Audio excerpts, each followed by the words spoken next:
Class 7th geography का chapter है air. हमने चैप्टर स्टार्ट किया क्लास 7th में, पहला चैप्टर, तो जिसमें हमने देखा कि 3 स्फीयर होते हैं, लिथोस्फीयर, एटमॉस्फेयर और हाइड्रोस्फीयर, तीनों मिलकर फिर जहां पे लाइफ फॉर्म पॉसिबल होता वो एक एनवायरमेंट बनाते जिसे हम बायोस्फीयर कहते हैं। वो सारा पढ़ा हमने, ठीक है। चैप्टर 2 जो पढ़ा था इनसाइड आर अर्थ, तो उसमें हमने अर्थ का इंटीरियर समझा, लिथोस्फीयर का पार्ट पढ़ा। फिर चेंजिंग अर्थ देखा, आर चेंजिंग अर्थ, तो उसमें हमने कुछ एंडोजेनिक एक्सोजेनिक फोर्सेस ये सारी चीजें समझी, वो भी लिथोस्फीयर से जुड़ी हुई थी। अब लिथोस्फीयर वाला पार्ट हमने पढ़ लिया, ठीक है। अब लिथोस्फीयर के बाद में अगर दूसरे स्फीयर में जाते हैं तो वो है एटमॉस्फेयर, और एटमॉस्फेयर वाला जो चैप्टर है पूरा, वो चैप्टर एयर नाम से यहां पे स्पेसिफाई कर दिया गया है, ठीक है। देखो क्या होता है, अर्थ के आजू बाजू जो है चारों तरफ क्या है, लेयर ऑफ एटमॉस्फेयर है। तो ये जो लेयर्स बनी हुई है ये ब्लैंकेट ऑफ एयर है, अलग अलग हाइट पे एयर ने पूरी तरह से कवर करके रखा है अर्थ को। It is useful for the survival of human beings. Earth पे जो लोग रह रहे हैं तो उनके लिए तो इंपॉर्टेंट है ही, ठीक है, लेकिन ये अर्थ के भी सस्टेनेंस के लिए जरूरी है, और साथ ही साथ it is useful for the survival of human beings, क्योंकि इसी एटमॉस्फेयर के अंदर जो लाइफ सपोर्टिंग गैसेस होती है, तो वो सारी लाइफ सपोर्टिंग गैसेस यही मिलेगी आपको। It protects us from the harmful effect of the sun's rays, ठीक है। सन की जो डायरेक्ट रेज है वो बहुत खतरनाक, बहुत गर्म होती है, और बीच में जो लेयर ऑफ एटमॉस्फेयर है उसमें कहीं एक ओजोन लेयर आती है। वो ओजोन लेयर क्या करती है, डायरेक्ट रेज से हमें बचाती है, इस कारण से हम क्या है, बचे हुए हैं। तो एटमॉस्फेयर के हमने 2 एडवांटेजेस देखे कि ह्यूमन बींग्स के सर्वाइवल के लिए बहुत इंपॉर्टेंट हो गया एटमॉस्फेयर, और दूसरा क्या है कि जो डायरेक्ट रेज आ रही है सन की वो हमारे ऊपर सीधे ना आ जाए, ठीक है। तो सेंस में एटमॉस्फेयर बहुत इंपॉर्टेंट है। तो without this blanket of protection we would be baked alive by the heat of sun during day and get frozen during night. अगर ये ब्लैंकेट नहीं होता तो ओजोन लेयर नहीं होती, सीधी सनरेज आती तो हम बेक्ड सिक जाते एकदम धूप में, ठीक है, अगर एटमॉस्फेयर नहीं होता, ओजोन लेयर नहीं होती तो। And get frozen during night, मतलब दिन में पूरी तरह से भुंज जाते, ठीक है, बेक्ड, और रात में क्या बर्फ की तरह जम जाते, फ्रोज हो जाते। ये सन है, मान लो सन से जो हीट आएगी तो वो हीट अर्थ पे तो आ गई है। अब अर्थ पे अगर एटमॉस्फेयर नहीं होता तो वो हीट क्या होती, वापस निकल जाती। अगर एटमॉस्फेयर नहीं होता तो मॉर्निंग टाइम में तो सनरेज आ रही तो हम we would be baked alive, अगर एटमॉस्फेयर नहीं होता फिर अर्थ तो घूम जाएगा वैसा, ठीक है। तो अर्थ के रोटेशन के कारण क्या हो जाएगा कि आप अब पीछे की तरफ चले गए, इस तरफ सन इस तरफ है तो सनरेज यहां तक जा रही थी, इधर क्या है, सनरेज नहीं जा रही इस पार्ट पे भी नाइट रहेगी। एटमॉस्फेयर नहीं होता तो क्या होता कि अब सनरेज नहीं मिल रही है, क्या बहुत तेज ठंड होती है यहाँ पे, ठीक है, कोल्ड होता, क्योंकि सनरेज तो यहां तक है। एटमॉस्फेयर ने ऐसा क्या कर दिया कि ठंडा नहीं हुआ। अब जो बोल रहे कि फ्रोज हो जाते अगर एटमॉस्फेयर नहीं होता, तो अब एटमॉस्फेयर कैसे गर्मी को बनाए रख पा रहा है, क्योंकि सूरज की किरणें तो अभी भी नहीं जा रही है। तो अब कारण समझो इसके पीछे कि ये जो एटमॉस्फेयर है, तो जब रात होगी तो रात में सनरेज तो नहीं होगी, लेकिन सनरेज जो दिन में आई थी उसे स्टोर करके रखा गया है, तो वो की टेंपरेचर को एकदम फ्रोजन वाली स्थिति पे जाने नहीं देगा, टेंपरेचर आपके लिए मॉडरेट रहेगा। तो उस सेंस में कहा गया without the blanket of protection which is atmosphere we would be baked alive by the heat of sun during day and get frozen during night. But hopefully हमारे पास एटमॉस्फेयर है, तो जो क्या करता है कि दिन में जो रेज आती है तो अल्ट्रावायलेट रेज को रोक लेता है ओजोन लेयर, और जो जरूरी जितनी सनरेज चाहिए रहेगी रात में टेंपरेचर को मॉडरेट करने के लिए, तो एटमॉस्फेयर उतनी सनरेज को क्या करके रखेगा, स्टोर करके रखेगा, स्टोर करके रखा है। और वही सनरेज कब काम आएगी, रात में काम आएगी, ताकि टेंपरेचर मॉडरेट रहे, एकदम फ्रोजन ना हो जाए। तो atmosphere makes the earth livable. Atmosphere है तो ही हम है, एटमॉस्फेयर नहीं होता दिन में एकदम जल जाते हैं, रात में एकदम जम जाते। इस वीडियो में हम पढ़ेंगे कंपोजिशन ऑफ द एटमॉस्फेयर। तो व्हाट डू वी टेक इन, हम ऑक्सीजन लेते हैं, लेकिन एटमॉस्फेयर में सिर्फ ऑक्सीजन ही नहीं है, पता है, एटमॉस्फेयर में और भी दूसरी तरह तरह की गैसेस होती है। कंपोजिशन ऑफ एटमॉस्फेयर मतलब एटमॉस्फेयर किन किन चीजों से मिलकर बना है, कौन कौन सी गैसेस है वहां पे। देखो, the air we take in while breathing is actually a mixture of many gases, ठीक है। तो जो हम ऑक्सीजन इनटेक करते हैं तो ऑक्सीजन के साथ में दूसरी गैसेस भी जाती है अपने बॉडी में। क्यों, क्योंकि एटमॉस्फेयर में बहुत सारी तरह तरह की अलग अलग गैसेस हैं। तो देखो, nitrogen and oxygen are 2 gases which make up the bulk of the atmosphere. ये एटमॉस्फेयर है पूरा, तो इस पूरे एटमॉस्फेयर में सबसे ज्यादा ऑक्सीजन और नाइट्रोजन, ये 2 गैसेस ऐसी गैसेस हैं which makes the bulk of the atmosphere. जैसे 78% नाइट्रोजन है और ऑक्सीजन है 21%, ठीक है। तो एक बड़ा कंपोजिशन जो है वो किससे बनता है, ऑक्सीजन और नाइट्रोजन से बनता है। Carbon dioxide, helium, ozone, argon, ठीक है, hydrogen are found in lesser quantities. तो जैसे मैंने कहा कि देयर आर मल्टीपल गैसेस, तो उन मल्टीपल गैसेस में ऑक्सीजन और नाइट्रोजन तो बड़ा एक चंक बनाती है, उसके अलावा भी दूसरी बहुत सारी गैसेस है, कार्बन डाइऑक्साइड हो गई, हीलियम हो गई, ओजोन, आर्गन, ठीक है, हाइड्रोजन, ये सारी gases. Tiny dust particles are also present in the air. तो ये डस्ट पार्टिकल्स इतने बारीक होते हैं, इतने छोटे होते हैं कि दिखते भी नहीं है, तो ये सब एटमॉस्फेयर का पार्ट बन जाते हैं। क्लियर है? तो ये कंपोजिशन, एक बेसिक कंपोजिशन जो हम समझे कि हाँ क्या क्या है एटमॉस्फेयर में। तो plants also need nitrogen for their survival. Photosynthesis में क्या होता है, प्लांट्स हमें ऑक्सीजन देते हैं और हम उन्हें कार्बन डाइऑक्साइड देते हैं। लेकिन सिर्फ इतना सा ही साइकिल नहीं है, ठीक है, साइकिल में और भी चीजें हैं। प्लांट्स को नाइट्रोजन भी चाहिए रहती है। Plants also need nitrogen for their survival. ठीक है, अब आप ये सोच रहे होंगे टेक CO2, तो कार्बन डाइऑक्साइड लेते हैं, फिर उन्हें नाइट्रोजन की क्यों जरूरत पड़ जाती है? तो कार्बन डाइऑक्साइड एक मेन कंपोनेंट हो गया, लेकिन उसके अलावा भी नाइट्रोजन गैस जो होता है, तो क्लोरोफिल वगैरह बनाने की प्रोसेस होती है, तो उस प्रोसेस में नाइट्रोजन एक बहुत इंपॉर्टेंट रोल प्ले करती है। ठीक है, प्लांट्स जब अपना खाना बनाते हैं ना, तो प्लांट्स को कार्बन डाइऑक्साइड तो एक मेन कंपोनेंट हो गया, वो उनके सर्वाइवल के लिए हो गया, लेकिन उसके साथ साथ में नाइट्रोजन भी चाहिए रहता है। अब देखो, हमें और प्लांट्स नाइट्रोजन डायरेक्टली नहीं ले पाते हैं। ठीक है, they cannot take nitrogen directly from the air. Directly क्यों नहीं ले पाते हैं? तो देखो, नाइट्रोजन एक अनरिएक्टिव नोबल गैस है और प्लांट्स का जो स्ट्रक्चर है तो वो उस हिसाब से नहीं है कि वो जो नाइट्रोजन गैस है उसकी 3 बॉन्ड्स जो होती है उन्हें तोड़ ले। ये सब केमिस्ट्री का पार्ट है। अभी इतना समझ लो आप कि नाइट्रोजन गैस जो होती है वो प्लांट्स के द्वारा डायरेक्टली नहीं ली जाती है। ठीक है, मतलब प्लांट्स उन्हें डायरेक्टली इंटेक नहीं कर पाते हैं। अब डायरेक्टली इंटेक नहीं कर पाते, लेकिन जरूरत तो है। आप दुकान तक जाके नमक नहीं ला सकते हो, लेकिन आपको जरूरत तो है, तो आप फिर नमक कहां से आएगा? तो आप क्या करते हो, किसी और को पहुंचा देते हो। पहुंचाते हो? तो वही चीज यहां पे प्लांट्स भी करते हैं। Therefore bacteria that live in the soil and roots of some plants take nitrogen from the air and change its form so that plants can use it। तो यहां पे उनकी मदद कौन करता है प्लांट्स की? बैक्टीरिया जो कहां होते हैं, जो सॉइल में होते हैं। तो वो बैक्टीरिया क्या करते हैं, सॉइल के अंदर, देखो सॉइल ऐसा नहीं है कि एकदम पूरा एयर टाइट होती है, सॉइल के अंदर नीचे एयर पेनिट्रेट कर सकती है, तो वो बैक्टीरिया सॉइल के अंदर ही एयर से नाइट्रोजन लेते हैं। राइजोसोम एक बैक्टीरिया होता है, तो वो क्या करता है, वो एयर में जो नाइट्रोजन है उसे इनहेल करता है। उसे इनहेल करने के बाद में रूट्स के रास्ते नाइट्रोजन को प्लांट तक पहुंचाता है, ऊपर बॉडी में पहुंचाता है। ठीक है, तो नाइट्रोजन फिक्सेशन बोलते हैं इस प्रोसेस को। तो therefore bacteria that live in the soil and roots of some plants take nitrogen from the air and change its form so that plants can use. तो ये प्लांट्स की मदद कर देते हैं इस तरह से बैक्टीरिया, और प्लांट्स को अल्टीमेटली नाइट्रोजन मिल जाती है। ह्यूमन बींग्स को भी कुछ नाइट्रोजन की रिक्वायरमेंट रहती है, लेकिन ह्यूमन बींग्स का सिस्टम इतना मजबूत है कि हम डायरेक्टली इंटेक कर लेते हैं, मतलब कम क्वांटिटी में हमें रिक्वायर्ड रहती है, तो एटमॉस्फेयर से ही ऑक्सीजन के साथ चली जाती है हमारे अंदर। ठीक है, तो और दूसरी गैसेस जो हम इंपॉर्टेंट देखें, एक नाइट्रोजन की मैंने कहानी बता दी, दूसरी जैसे ऑक्सीजन और कार्बन डाइऑक्साइड। उसके पहले ये साइकिल समझो कि प्लांट्स जो है तो फोटोसिंथेसिस प्रोसेस के थ्रू क्या करते हैं, एटमॉस्फेयर में ऑक्सीजन को छोड़ देते हैं। तो ये ऑक्सीजन किसके द्वारा इंटेक की जाती है? ह्यूमन बींग्स, एनिमल्स, हम सारे लोग क्या करते हैं, ऑक्सीजन ले लेते हैं, इंटेक कर लेते हैं। फिर हम ऑक्सीजन लेने के बाद में हम क्या छोड़ते हैं, कार्बन डाइऑक्साइड। तो वही कार्बन डाइऑक्साइड फोटोसिंथेसिस प्रोसेस में कौन इंटेक कर लेते हैं, प्लांट्स। तो ऐसा साइकिल चलता रहता है, मतलब जितनी हमें रिक्वायरमेंट है उतनी प्लांट्स को भी रिक्वायरमेंट है, तो ये बैलेंस इक्वल रहना चाहिए। ऑक्सीजन क्या है, second most plentiful gas on the earth. ठीक, सवाल ये आता है कि कहां से आती है, कहां को जाती है, कौन? ऑक्सीजन।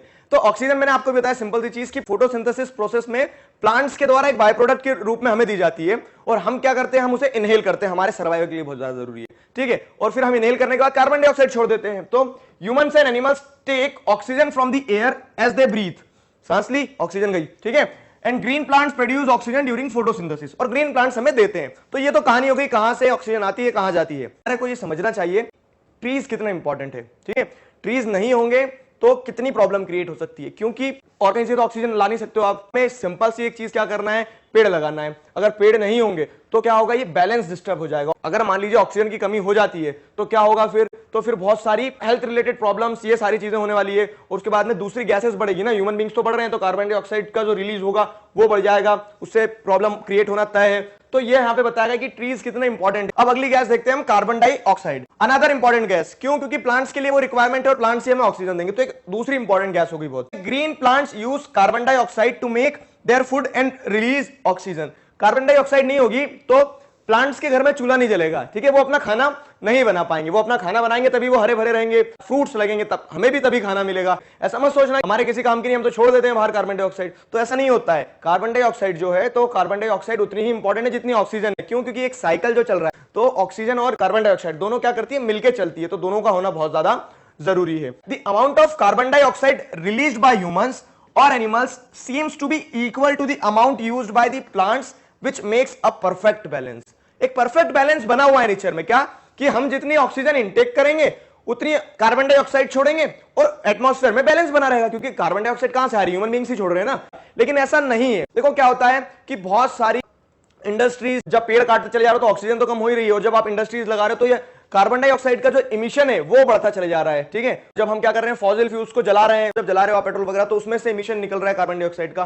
तो अब क्या हो रहा है, बैलेंस बिगड़ रहा है। हम जितनी ऑक्सीजन इंटेक कर रहे हैं उससे ज्यादा कार्बन डाइऑक्साइड छोड़ रहे हैं, क्योंकि ह्यूमन बींग्स तो छोड़ ही रहे हैं कार्बन डाइऑक्साइड। उसी के साथ साथ में उनके द्वारा लगाई गई इंडस्ट्रीज जो फॉसिल फ्यूल्स जला रहे हैं, वो ये सारी चीजें कार्बन डाइऑक्साइड का लेवल बढ़ा दे रही है एटमॉस्फेयर में। और इससे प्रॉब्लम क्या है, इससे प्रॉब्लम ये कार्बन डाइऑक्साइड क्या कर देती है, जो अर्थ का टेम्परेचर है उस टेम्परेचर को बढ़ा देती है, और अर्थ का टेम्परेचर बढ़ता है तो बहुत सारी प्रॉब्लम होती है।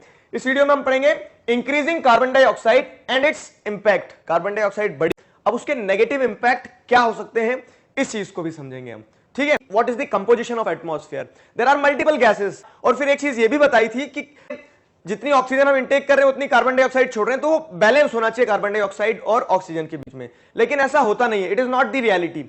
रियलिटी क्या है, जितनी ऑक्सीजन इंटेक कर रहे हैं उससे ज्यादा कार्बन डाइऑक्साइड छोड़ रहे हैं। कैसे, तो हमने जो इंटेक करी है ऑक्सीजन, उसके अगेंस्ट में कार्बन डाइऑक्साइड रिलीज करी, साथ ही साथ हमारी जो इंडस्ट्रीज है, जो कार में से फ्यूम्स निकल रहे हैं, जो फॉसिल फ्यूल्स जला रहे हो आप, वो सारी चीजें क्या कर रही है, कार्बन डाइऑक्साइड का लेवल बढ़ा दे रही है। ठीक, एटमॉस्फेयर में कार्बन डाइऑक्साइड का लेवल बढ़ रहा है, तो उसके नेगेटिव इंपैक्ट्स हैं, increasing carbon dioxide and it's negative impact. अब आप बोलोगे जब कार्बन डाइऑक्साइड के नेगेटिव इंपैक्ट हो सकते हैं तो चाहिए ही क्यों, कार्बन डाइऑक्साइड की जरूरत भी है हमें, तो why do we require carbon dioxide, तो it creates green house effect. ये क्या चीज है कि अगर मान लीजिए एटमॉस्फेयर नहीं होता तो क्या होता कि during the day time we would be baked alive, और रात में फ्रीज हो जाते, बर्फ की तरह जम जाते। क्यों, क्योंकि सनलाइट जो आती तो दिन में जला देती है, रात में सनलाइट जब नहीं रहती तो ठंड के कारण हम फ्रीज हो जाते।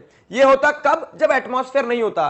But luckily we are having a atmosphere. देखो क्या होता है, सनलाइट आती है अर्थ पे, कुछ तो रेडिएट हो जाती है, वापस रिफ्लेक्ट हो जाती है। ठीक है, कुछ जो थी तो वो एब्जॉर्ब हो जाती है। ठीक है, एब्जॉर्ब क्यों हो जाती है, क्योंकि एटमॉस्फेयर जो है वो एटमॉस्फेयर क्या कर लेता है, रोक के रखता है किसको, जो बची हुई सनलाइट आई थी और सनलाइट के साथ में जो हीट आई थी वो हीट को एब्जॉर्ब कर लिया, एटमॉस्फेयर ने बाहर नहीं जाने दिया। तो ये रेड कलर जो हुआ ना, तो it is being absorb by the atmosphere. अब जब एटमॉस्फेयर एब्जॉर्ब कर लेगा तो वो पूरे अर्थ के ऊपर जो ब्लैंकेट की तरह बना हुआ है, तो अंदर रात के समय में हीट का जो अमाउंट है उसे डिक्रीज नहीं होने देगा, क्योंकि रात में सनलाइट तो आ नहीं रही है। तो रात में अर्थ के टेम्परेचर को लिवेबल बनाने के लिए कार्बन डाइऑक्साइड एक बहुत इंपॉर्टेंट रोल प्ले करती है। तो by tapping the heat radiation from earth, ये समझ में आया आपको कि जो हीट रेडिएशंस अर्थ से निकल रही है तो उन्हें रोक के रखता है, वापस जाने नहीं देता स्पेस में। कौन, एटमॉस्फेयर, और एटमॉस्फेयर के अंदर carbon dioxide. Therefore earth's atmosphere become livable, ऐसा एटमॉस्फेयर बन जाता है कि हाँ भैया आप रह सकते हो इस तरह के एटमॉस्फेयर के अंदर। Then what is the problem with increasing carbon dioxide.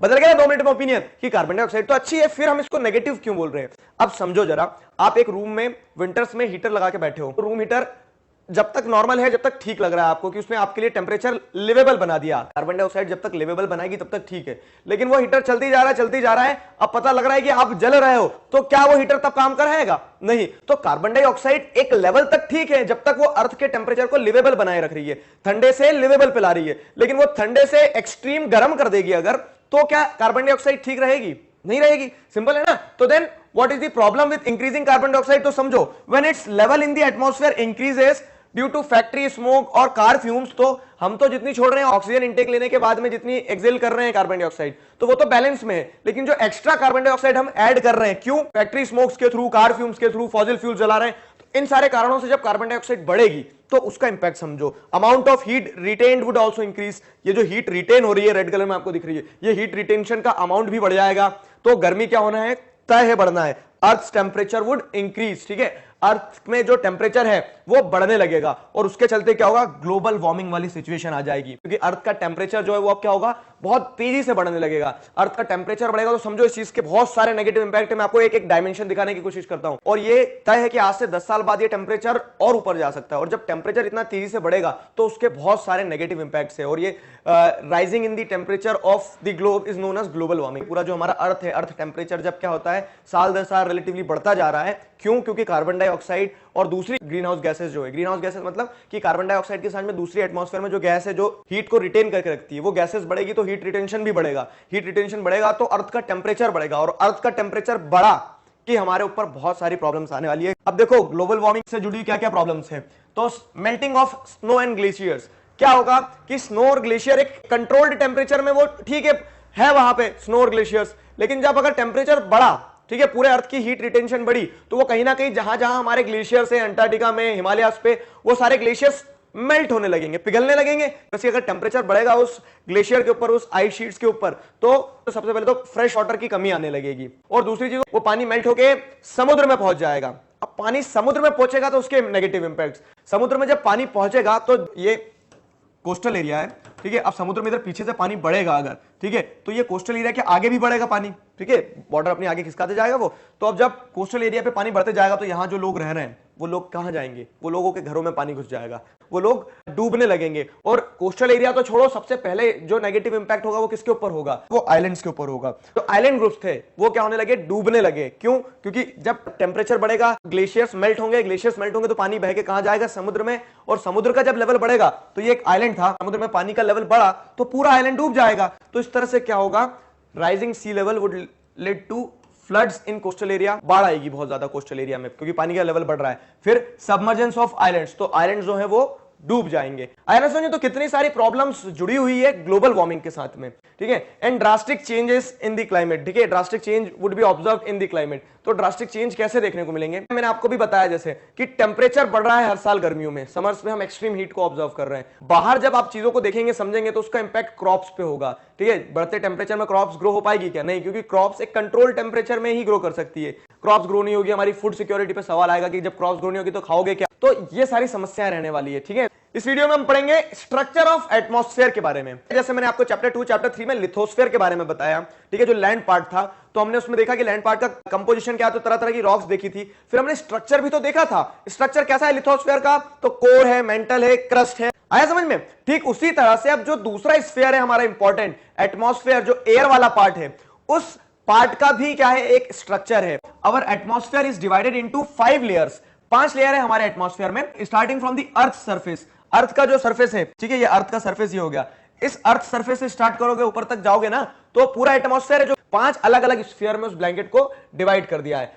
तो troposphere, stratosphere, mesosphere, thermosphere, exosphere, पांचों स्फीयर मिलके एटमॉस्फेयर बनाते हैं। अब ये जो पांचों स्फीयर है ना, तो पांचों स्फीयर में कुछ ना कुछ वेदर रिलेटेड फेनोमेना जुड़े हुए हैं। तो ये पांचों जो अलग अलग स्फीयर है, पांचों स्फीयर के अलग अलग फिनोमेना जुड़े हुए हैं। एक चीज और समझ लो, ये एक्सोस्फेयर, ये थर्मोस्फेयर है। अब आप क्लासिफाई कैसे करोगे कि ये थर्मोस्फेयर, ये एक्सोस्फेयर है, फिर ये मीजोस्फेयर है और ये थर्मोस्फेयर है, तो इनके बीच में डिवीजन कैसे करोगे, आया डाउट, ठीक है। वो डिवीजन भी किया गया है, और डिवीजन के बाद में जो बॉर्डर्स होती है तो उन बॉर्डर्स को अलग अलग तरह से नाम दिया गया है, ठीक है। डिवीजन कैसे किया गया है, तो कैरेक्टरिस्टिक्स, मतलब इसमें कुछ अलग फिनोमेना देखने को मिलेंगे थर्मोस्फेयर में, तो हर स्फीयर में अलग अलग तरह के फिनोमेना देखने को मिलेंगे आपको। तो ये जो बॉर्डर है, वो बॉर्डर का नाम कैसे दिया गया है, जो बाउंड्री होती है कि ट्रोपोस्फेयर से स्ट्रेटोस्फेयर में एंटर करोगे तो वो बाउंड्री को कैसे नाम दोगे आप। नीचे वाला जो स्फीयर रहेगा, ठीक है, नीचे वाले स्फीयर के नाम पे बाउंड्री का नाम रखा जाएगा। जैसे ट्रोपोस्फेयर और स्ट्रेटोस्फेयर के बीच में जो बाउंड्री होगी, उस बाउंड्री को क्या कहा जाएगा, ट्रोपोपॉज, पॉज ऐड कर देंगे। नीचे वाले स्फीयर का नाम ट्रोपोस्फेयर है, तो ट्रोपोस्फेयर का ट्रोपो ले लो, ठीक है, और पॉज लगा दो, ट्रोपोपॉज, मतलब ट्रोपोस्फेयर यहां पे रुक गया है। चलो अब वन बाय वन हम सारी चीजों को देखते समझते हैं। स्ट्रक्चर ऑफ द एटमॉस्फेयर कैसा है, तो ट्रोपोपॉज सबसे पहले पढ़ते हैं। ट्रोपोपॉज क्या है, ट्रोपोपॉज अर्थ है, तो अर्थ की जो सबसे नियरेस्ट स्फीयर की लेयर है, ठीक है, जिसमें हम रह रहे हैं, वो हो गई है ट्रोपोपॉज। अब ट्रोपोपॉज के कुछ कैरेक्टरिस्टिक्स समझो। ये most important layer of the atmosphere, most important इसलिए क्योंकि पूरा एटमॉस्फेयर है, आपको रहना जमीन पे ही है, और जमीन को पूरी तरह से कवर किस स्फीयर ने किया है, ट्रोपोस्फेयर ने करके रखा है। ट्रोपोस्फेयर में जितने भी weather related, climate related phenomena है वो वहां पे हो रहे हैं, ठीक है। तो it's average height is 13 kilometre. अब जैसे अर्थ है, तो अर्थ के ऊपर जो पहली लेयर है एटमॉस्फेयर की, वो ट्रोपोपॉज है, और उसका एवरेज बता रहा हूं। एवरेज क्यों लिखा है, उसके पीछे कारण समझो। क्योंकि पता है, ये जो ट्रोपोस्फेयर है ना, ये ट्रोपोस्फेयर इक्वेटर पे ज्यादा है, पोल्स पे कम है, तो इस तरह से इसका डिस्ट्रीब्यूशन जो है वो अनइवन है, ठीक है। ट्रोपोस्फेयर अर्थ के कुछ पार्ट पे बहुत ऊपर है, इक्वेटर वाले, और कुछ पार्ट पे नीचे है। It's average height is 13 kilometre, ठीक है। चलो बता ही देता हूं मैं आपको थोड़ा सा, क्योंकि क्या है कि सोलर रेज इक्वेटर पे ज्यादा रहती है, तो वहां से कन्वेक्शनल करंट ज्यादा उठते हैं, तो वो ट्रोपोस्फेयर की बॉर्डर जो है वो पे ज्यादा रहती है, ठीक है। नहीं भी समझ में आया, कोई दिक्कत नहीं है। The air we breathe exists here. मैंने बताया कि हमारा जो इंटरेक्शन है वो सबसे ज्यादा किसका, ट्रोपोस्फेयर से होता है। तो हम जो एयर ब्रीथ करते हैं, ऑक्सीजन यहीं एग्जिस्ट करती है। अगला क्या है, almost all the weather phenomena like rainfall, fog and hailstorm occur in this layer. तो जितने भी वेदर रिलेटेड फेनोमेनाज हैं, बारिश हो रही है तो ट्रोपोस्फेयर के अंदर ही सब कुछ खेल हो रहा है वहां पे, ठीक है। क्लाउड्स वगैरह जो है ट्रोपोस्फेयर के अंदर ही रहते हैं। अगर ओले गिर रहे हो, फॉग वगैरह जो छा जाती है, तो सब कुछ ट्रोपोस्फेयर के अंदर होता है। ट्रोपोस्फेयर में बहुत सारी गैसेज रहने का कारण भी है, गैसेज जो डेंस हो जाती है तो नीचे बैठने लगती है, नहीं तो वो अर्थ के ऊपर ही रहती है, 13 किलोमीटर के अंदर अंदर सारी गैसेज रहती है, फाइन है। अब देखो क्या है, जैसे जैसे आप ऊपर जाओगे ना, तो ट्रोपोस्फेयर खत्म होने वाला जब रहेगा, तो उस एटमॉस्फेयर के उस पार्ट में क्या स्टेबिलिटी आने लगती कि हाँ अब ज्यादा गैसेस नहीं है, ज्यादा हवाएं नहीं चल रही है, तो एक स्टेबल स्फीयर देखने को मिलता है आपको। इसी कारण से यहाँ पे एरोप्लेन उड़ेंगे अब। तो this area is favourable for flying aeroplanes. ठीक है, अगला स्फीयर आता है स्ट्रेटोस्फीयर।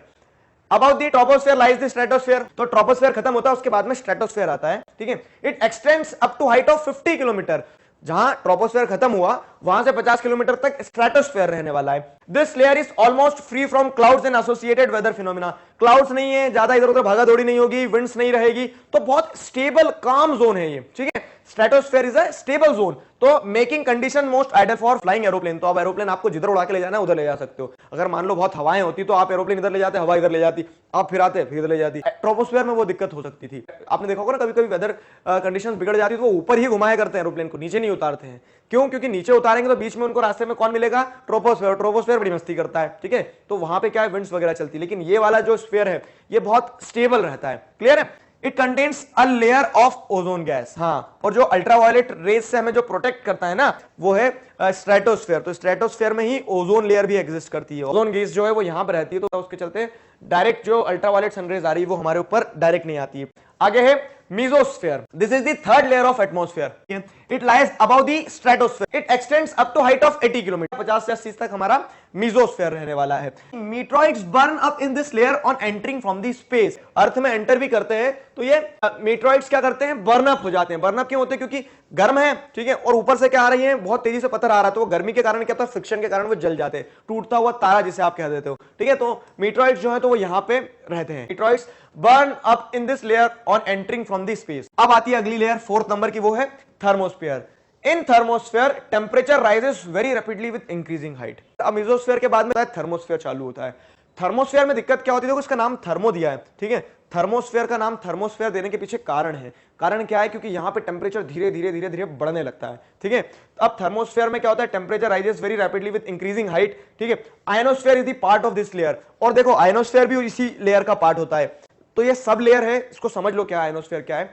आयनोस्फीयर नाम क्यों दिया गया है वो भी मैं बताता हूं कि सनरेज जब आती है ना, तो सनरेज के कारण आयनोस्फीयर में जो पार्टिकल्स हैं वो चार्ज अप हो जाते हैं। अब आपने देखा होगा, बच्चों को अगर खाना पीना खिला दो तो चार्ज अप है, तो चार्ज अप बच्चे क्या करेंगे? इधर उधर दौड़ेंगे, भागेंगे, सारी चीजें करेंगे। ठीक है, तो वही यहां पे होता है कि आयनोस्फीयर जो है तो आयनोस्फीयर चार्ज अप हो जाते हैं। आयनोस्फीयर में मतलब जितने भी आयंस हैं, ठीक है, वो सनलाइट को एब्जॉर्ब करने के बाद में क्या होते हैं? चार्ज अप हो जाते हैं, और वो फिर घूमते रहते हैं, पूरे बैठते नहीं है सीधे, वो घूमते रहते हैं। तो ये आयनोस्फीयर जो है ना, रेडियो सिग्नल्स पहुंचाने के लिए बहुत सूटेबल होता है। क्यों? तो जो हमारे रेडियो बैंड्स वगैरह होते हैं, जो फ्रीक्वेंसी पे चलते हैं रेडियो चैनल्स, तो वो इस आयनोस्फीयर में ऑपरेट करते हैं। आया समझ में? जियोग्राफी, साइंस, सारे सब्जेक्ट को जब जोड़ के पढ़ोगे ना, इतना मजा आएगा कि आप बोलोगे बस पढ़ता ही रहूं। It extends between 80 to 400 kilometre. बड़ा सा स्फीयर है, 80 से 400 किलोमीटर तक ये एक्सटेंड करता है। This layer helps in radio transmission. Radio transmission जो है, ठीक है, जो गाने सुनते हो आप, तो वो सारे यहां से पॉसिबल हो पाते, क्योंकि वो क्या करते हैं, वो मैंने बताया दौड़ता रहता है ना, तो वहां पे जो आप सिग्नल डालोगे वो अर्थ के दूसरे पार्ट तक भी जाएगा। क्लियर है? सैटेलाइट्स वगैरह भी थर्मोस्फीयर में ऊपर की तरफ प्लेस की जाती है। अब जो सबसे बाहर वाला एटमॉस्फेयर का पार्ट है, जो स्पेस के साथ में दोस्ती करके बैठा है, वो है एक्सोस्फीयर। ठीक है, एक्सोस्फीयर बाहर, एक्सो, तो एक्सो में क्या है? यहां पे देखो, the uppermost layer of the atmosphere is known as exosphere. ठीक है, फाइन एंड गुड। अब क्या है? This layer is very thin air. ठीक है, ये जो पूरा स्फीयर है, ये जो पूरी लेयर है, इसमें एयर ज्यादा नहीं होती है। फिर ये स्टेबिलिटी आ गई यहां पे। ठीक है, very thin air, light gases like helium and hydrogen float into the space from here. ठीक है, तो एक्सोस्फीयर में क्या होता है? जो बहुत हल्की गैसेस होती है ना, जो ऊपर तक जा सके, तो वो हल्की गैसेस कौन कौन सी हो गई है? हीलियम और हाइड्रोजन। तो ये यहां पर रहती है, और समझो हीलियम और हाइड्रोजन से ही स्टार्स वगैरह सारी चीजें बनती है। तो ये स्टार वगैरह यहां पे आपको देखने को मिल सकते हैं। क्लियर है? तो और ये मतलब स्पेस और एक्सोस्फीयर दोनों एक दूसरे मिले हुए मिक्स सी हैं। क्लियर है? ये था exosphere, and this was all about the structure of atmosphere. इस वीडियो में हम पढ़ेंगे वेदर एंड क्लाइमेट के बारे में। अब सबसे पहले ये दोनों शब्द हम इंटरचेंजेबली यूज जरूर कर लेते हैं कि हाँ, वेदर आज बहुत अच्छा है यार, आज का क्लाइमेट बहुत खराब है, ऐसा बोल देते हैं हम। ठीक है, लेकिन इसके बीच में डिफरेंस है। वेदर जो होता है, वेदर क्या होता है? Weather is hour to hour, day to day condition of the atmosphere. मतलब हर घंटे पे जो चीजें बदल रही है, ठीक है, हर घंटे पे या फिर डे टू डे, जैसे आगे समझ में। तो जो डे टू डे फिनोमिना होता है, ठीक है, डे टू डे या आर टू आर, सुबह कुछ रहता है, शाम में कुछ हो जाता है वेदर, तो वो क्या करता है? जो बहुत सडनली चेंज होता है, जो आप डेली जिसमें क्या चेंजेस ऑब्जर्व करते हो, वो चीज वेदर कहलाती है। तो weather is hour to hour, day to day condition of the atmosphere, जो आपके एटमॉस्फेयर में जो हर घंटे के हर दिन के जो अलग अलग कंडीशंस रहते हैं, एटमॉस्फेरिक कंडीशंस, उन्हें वेदर कहेंगे। ठीक है, वहीं पे अगर आप देखो क्लाइमेट अलग चीज हो जाती है। Climate the average weather condition of a place for a longer period of time represents the climate. अब जैसे आप मान लो एक डेजर्ट में है, तो डेजर्ट में ये आपको तय है कि डेजर्ट में वेदर हमेशा कैसा रहेगा, हार्श रहेगा, ब्राइट सनशाइन रहेगी, आपको गर्मी लगेगी ही लगेगी, वहां ऐसा वेदर रहेगा। तो अब ये जरूर है कि कभी कम गर्मी रहेगी, कभी ज्यादा गर्मी रहेगी, लेकिन जो वहां का एवरेज वेदर कंडीशंस है, ठीक है, जो किसी भी जगह की क्या है, एवरेज वेदर कंडीशंस है, वो वेदर कंडीशन उस जगह के क्लाइमेट को बना देती है। जैसे क्या होता है, हॉट और ह्यूमिड वेदर, तो किसी दिन हॉट ह्यूमिड हो सकता है, किसी दिन प्लीजेंट ब्रीजी वेदर, हवाएं चल रही है सारा, तो ये हर दिन बदल सकता है। ठीक है, ये डिपेंड करता है वेदर के ऊपर। लेकिन क्लाइमेट जो है, तो जैसे क्लाइमेटिक कंडीशंस इन सहारा, वहां का क्लाइमेटिक कंडीशन कैसा है कि वहां पे ब्रीज भी चल सकती है, हॉट ह्यूमिड बहुत ज्यादा भी हो सकता है, बाकी नॉर्मली वहां पे गर्मी ही रहना है, तो वो सहारा का क्लाइमेटिक कंडीशन हो गया। आप कह सकते हो कि पूरा जोन वहां पे आप देखते हो जो नॉर्मल है, वहां जो उसका कैरेक्टरिस्टिक हो गया, वो बन जाती है climatic conditions. Climatic condition is Antarctica, तो अंटार्कटिका की क्लाइमेटिक कंडीशन और सहारा की क्लाइमेटिक कंडीशन में जमीन आसमान का फर्क है। यहां हमेशा कोल्ड रहेगा, ठीक है, सब कुछ फ्रीज रहेगा, बर्फ जमी रहेगी, और यहां क्या है कि आप जल जाओगे, गर्मी रहेगी, वो सारी दिक्कतें होगी। तो क्लाइमेट एक अलग चीज हो गई, जो क्या है, weather conditions over a prolonged period of time, एक लंबे समय तक जैसा वेदर वहां रहता है, वो उस जगह का क्लाइमेट बनाएगा। और यहां ये वेदर जो है, तो ये क्या है, डेली चेंज होता है, घंटे पे चेंज हो जाता है। ठीक है, हॉट एंड ह्यूमिड वेदर, तो ये वेदर का पार्ट हो गया कि किसी दिन गर्मी है, किसी दिन ब्रीज चल रही, तो ये प्लेजेंट उसका हो गया। वहीं पे अगर आप क्लाइमेट देखोगे, तो सहारा का नाम सुनते से ही आपको इस तरह का क्लाइमेटिक कंडीशन ध्यान आता है, तो अंटार्कटिका का नाम सुनते से आपको इस तरह का क्लाइमेटिक कंडीशन ध्यान आता देता हूं। तो ये वेदर और क्लाइमेट जो है, तो ये बहुत सारे फैक्टर से इंफ्लुएंस होते हैं, जैसे टेम्परेचर होता है, मॉइस्चर होता है, विंड होता है। ठीक है, इस वीडियो में हम पढ़ेंगे टेम्परेचर के बारे में। उसके पहले थोड़ा सा रिलेट करते हैं। पिछले वीडियो में हमने वेदर और क्लाइमेट के बारे में देखा कुछ, weather day to day phenomena और क्लाइमेट एक वेदर का ही कॉम्बिनेशन, सारा वेदर मिला के क्लाइमेट बनता है। चलो ठीक है, अब देखो क्या है कि कहां कैसा वेदर होगा, कहां कैसा क्लाइमेट होगा, वो कुछ फैक्टर्स पे डिपेंड करता है। उन फैक्टर्स में से एक इंपॉर्टेंट फैक्टर कौन सा हो गया, टेम्परेचर। हम टेम्परेचर को समझते हैं कि टेम्परेचर किस तरह से वेदर फिनोमिना को इन्फ्लुएंस करता है, क्लाइमेट को इन्फ्लुएंस करता है। तो the degree of hotness and coldness in the air is known as temperature. Very simple, very lucid, कि आपके एटमॉस्फेयर में बहुत ज्यादा गर्मी लग रही है आपको, तो वो टेम्परेचर ज्यादा होगा। अगर मान लो ठंडा है, तो टेम्परेचर कम होगा। तो the degree of hotness and coldness, कि कितना गर्म है, कितना ठंडा है एटमॉस्फेयर, वो होता है आपका टेम्परेचर, जिसे आप मेजर कर लेते हो। ठीक है, नेचर ऑफ द टेम्परेचर, ये टेम्परेचर जो है ना, तो टेम्परेचर ऐसा नहीं है बस कि आपने गर्म और ठंडा नाप लिया तो वो टेम्परेचर क्या हो जाएगा, आपको पता चल गया। उसमें बहुत सारी अलग दूसरी चीजें हैं। Let us try to understand the nature of temperature. It changes between day and night and from season to season. ये इसका नेचर समझना कि टेम्परेचर हमेशा कहीं भी कभी भी एक जैसा रहेगा ही नहीं। ठीक है, क्यों नहीं रहेगा एक जैसा, क्योंकि टेम्परेचर जो है वो डे और नाइट में भी बदल जाता है। रात में आप देखते हो तो ठंड लगने लगती है, टेम्परेचर कम हो जाता है, दिन में टेम्परेचर ज्यादा रहता है। सीजन टू सीजन, समर्स में टेम्परेचर बहुत ज्यादा होता है एज कंपेयर टू विंटर। तो ये नेचर हो गया, temperature keeps on fluctuating, temperature keeps on changing.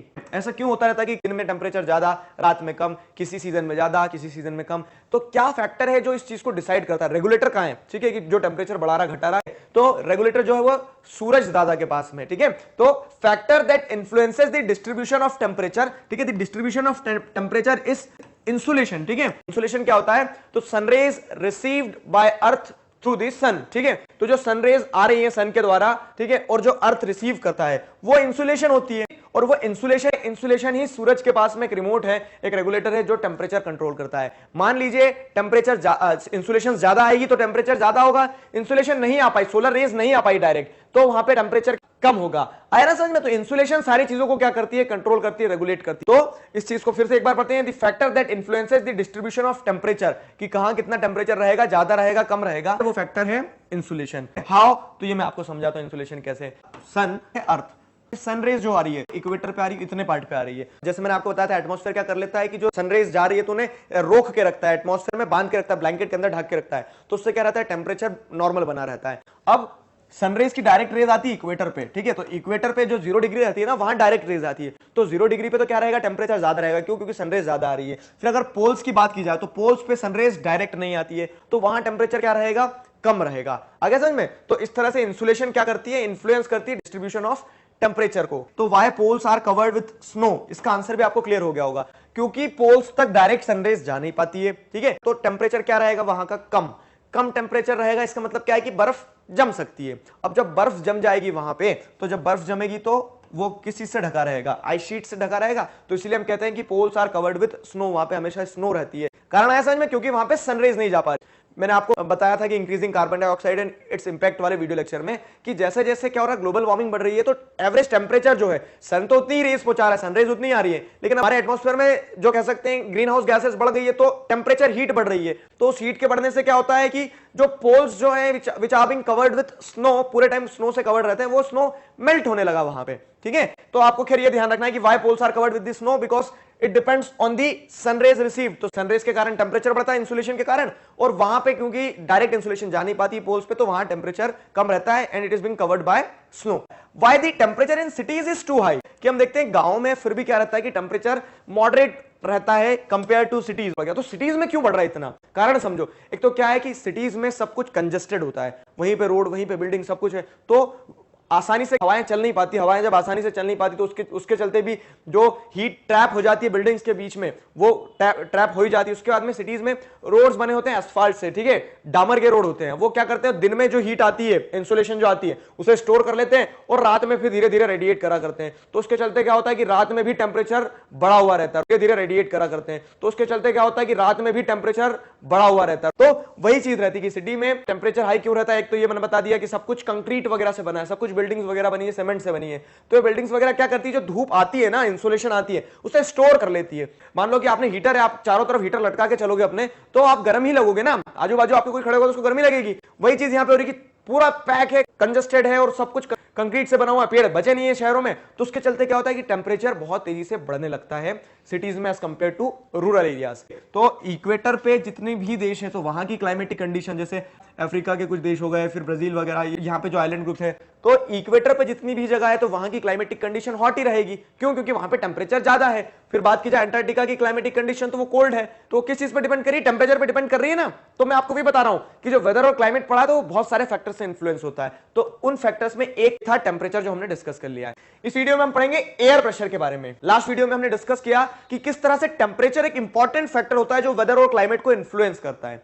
अब उसी लाइन में अगर देखें तो air pressure is another important factor which influences weather and climate. If I say that we are continuously under the pressure of air, would you believe me? मैं अगर बोलता हूं कि हमारे ऊपर कंटिन्यूअसली एयर जो है वो प्रेशर क्रिएट कर रही है, धका दिया एयर ने, काफी प्रेशर क्रिएट कर रही है, तो क्या आप मेरी बात मानोगे? ठीक है, ओहो एयर प्रेशर आया, आप बोलोगे नहीं ऐसा तो कुछ भी नहीं है, हम आसानी से अपने हाथ हिला सकते हैं, आसानी से हम जंप कर सकते हैं, सारी चीजें कर सकते हैं हम। तो प्रेशर कहां है? प्रेशर होता तो हम नहीं कर पाते ना ये चीजें। जी हाँ, बिल्कुल सही कहा आपने, लेकिन मैं आपको समझाता हूं ऐसा हम फील क्यों नहीं कर पाते।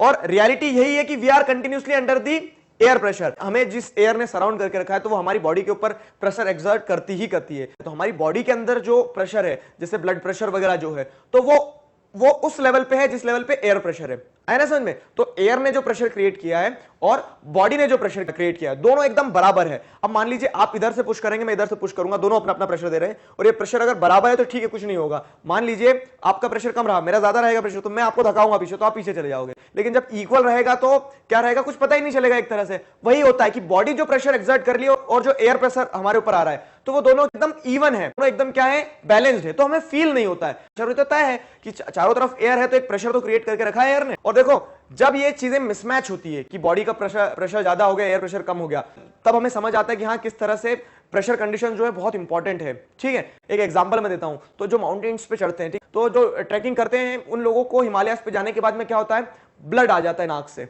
अपने आप ब्लड बाहर आ जाता है नाक से। कैसे? कारण समझाता हूं। क्योंकि ऊपर एयर प्रेशर कम हो जाता है, लेकिन बॉडी का प्रेशर तो वही रहेगा। तो बॉडी का प्रेशर और एयर प्रेशर जब बराबर नहीं है, तो बॉडी के अंदर जो ब्लड दौड़ रहा है आपका, वो बाहर फूट के आने की कोशिश करता है, और इस कारण से कभी कभी नोज ब्लीडिंग स्टार्ट हो जाती है जो माउंटेन्स क्लाइंब करते हैं उन लोगों को। तो हर चीज के पीछे कारण होता है। सवाल, व्हाट इज एयर प्रेशर? तो air pressure is defined as the pressure exerted by the weight of air on the earth surface. हवा का भी वेट होता है ना, ठीक है, एयर का जो वेट होता है, उस वेट से जो प्रेशर एक्सर्ट किया जाता है अर्थ सरफेस के ऊपर, हमारी बॉडी के ऊपर, उसे कहा जाता है एयर प्रेशर। सिंपल डेफिनेशन ही हो गई आपकी एयर प्रेशर की। The air pressure is highest at sea level and decreases with height. हाँ, सी लेवल क्या है? अर्थ का सरफेस है। तो ये क्या हो गया, ये एलिवेशन कम है, ठीक है, एल्टीट्यूड जिसे कम थे, ये एल्टीट्यूड ज्यादा है। और ये क्या हो गया, ये सी लेवल हो गया, जैसे समुद्र के बराबर का जो लेवल होता है जमीन का।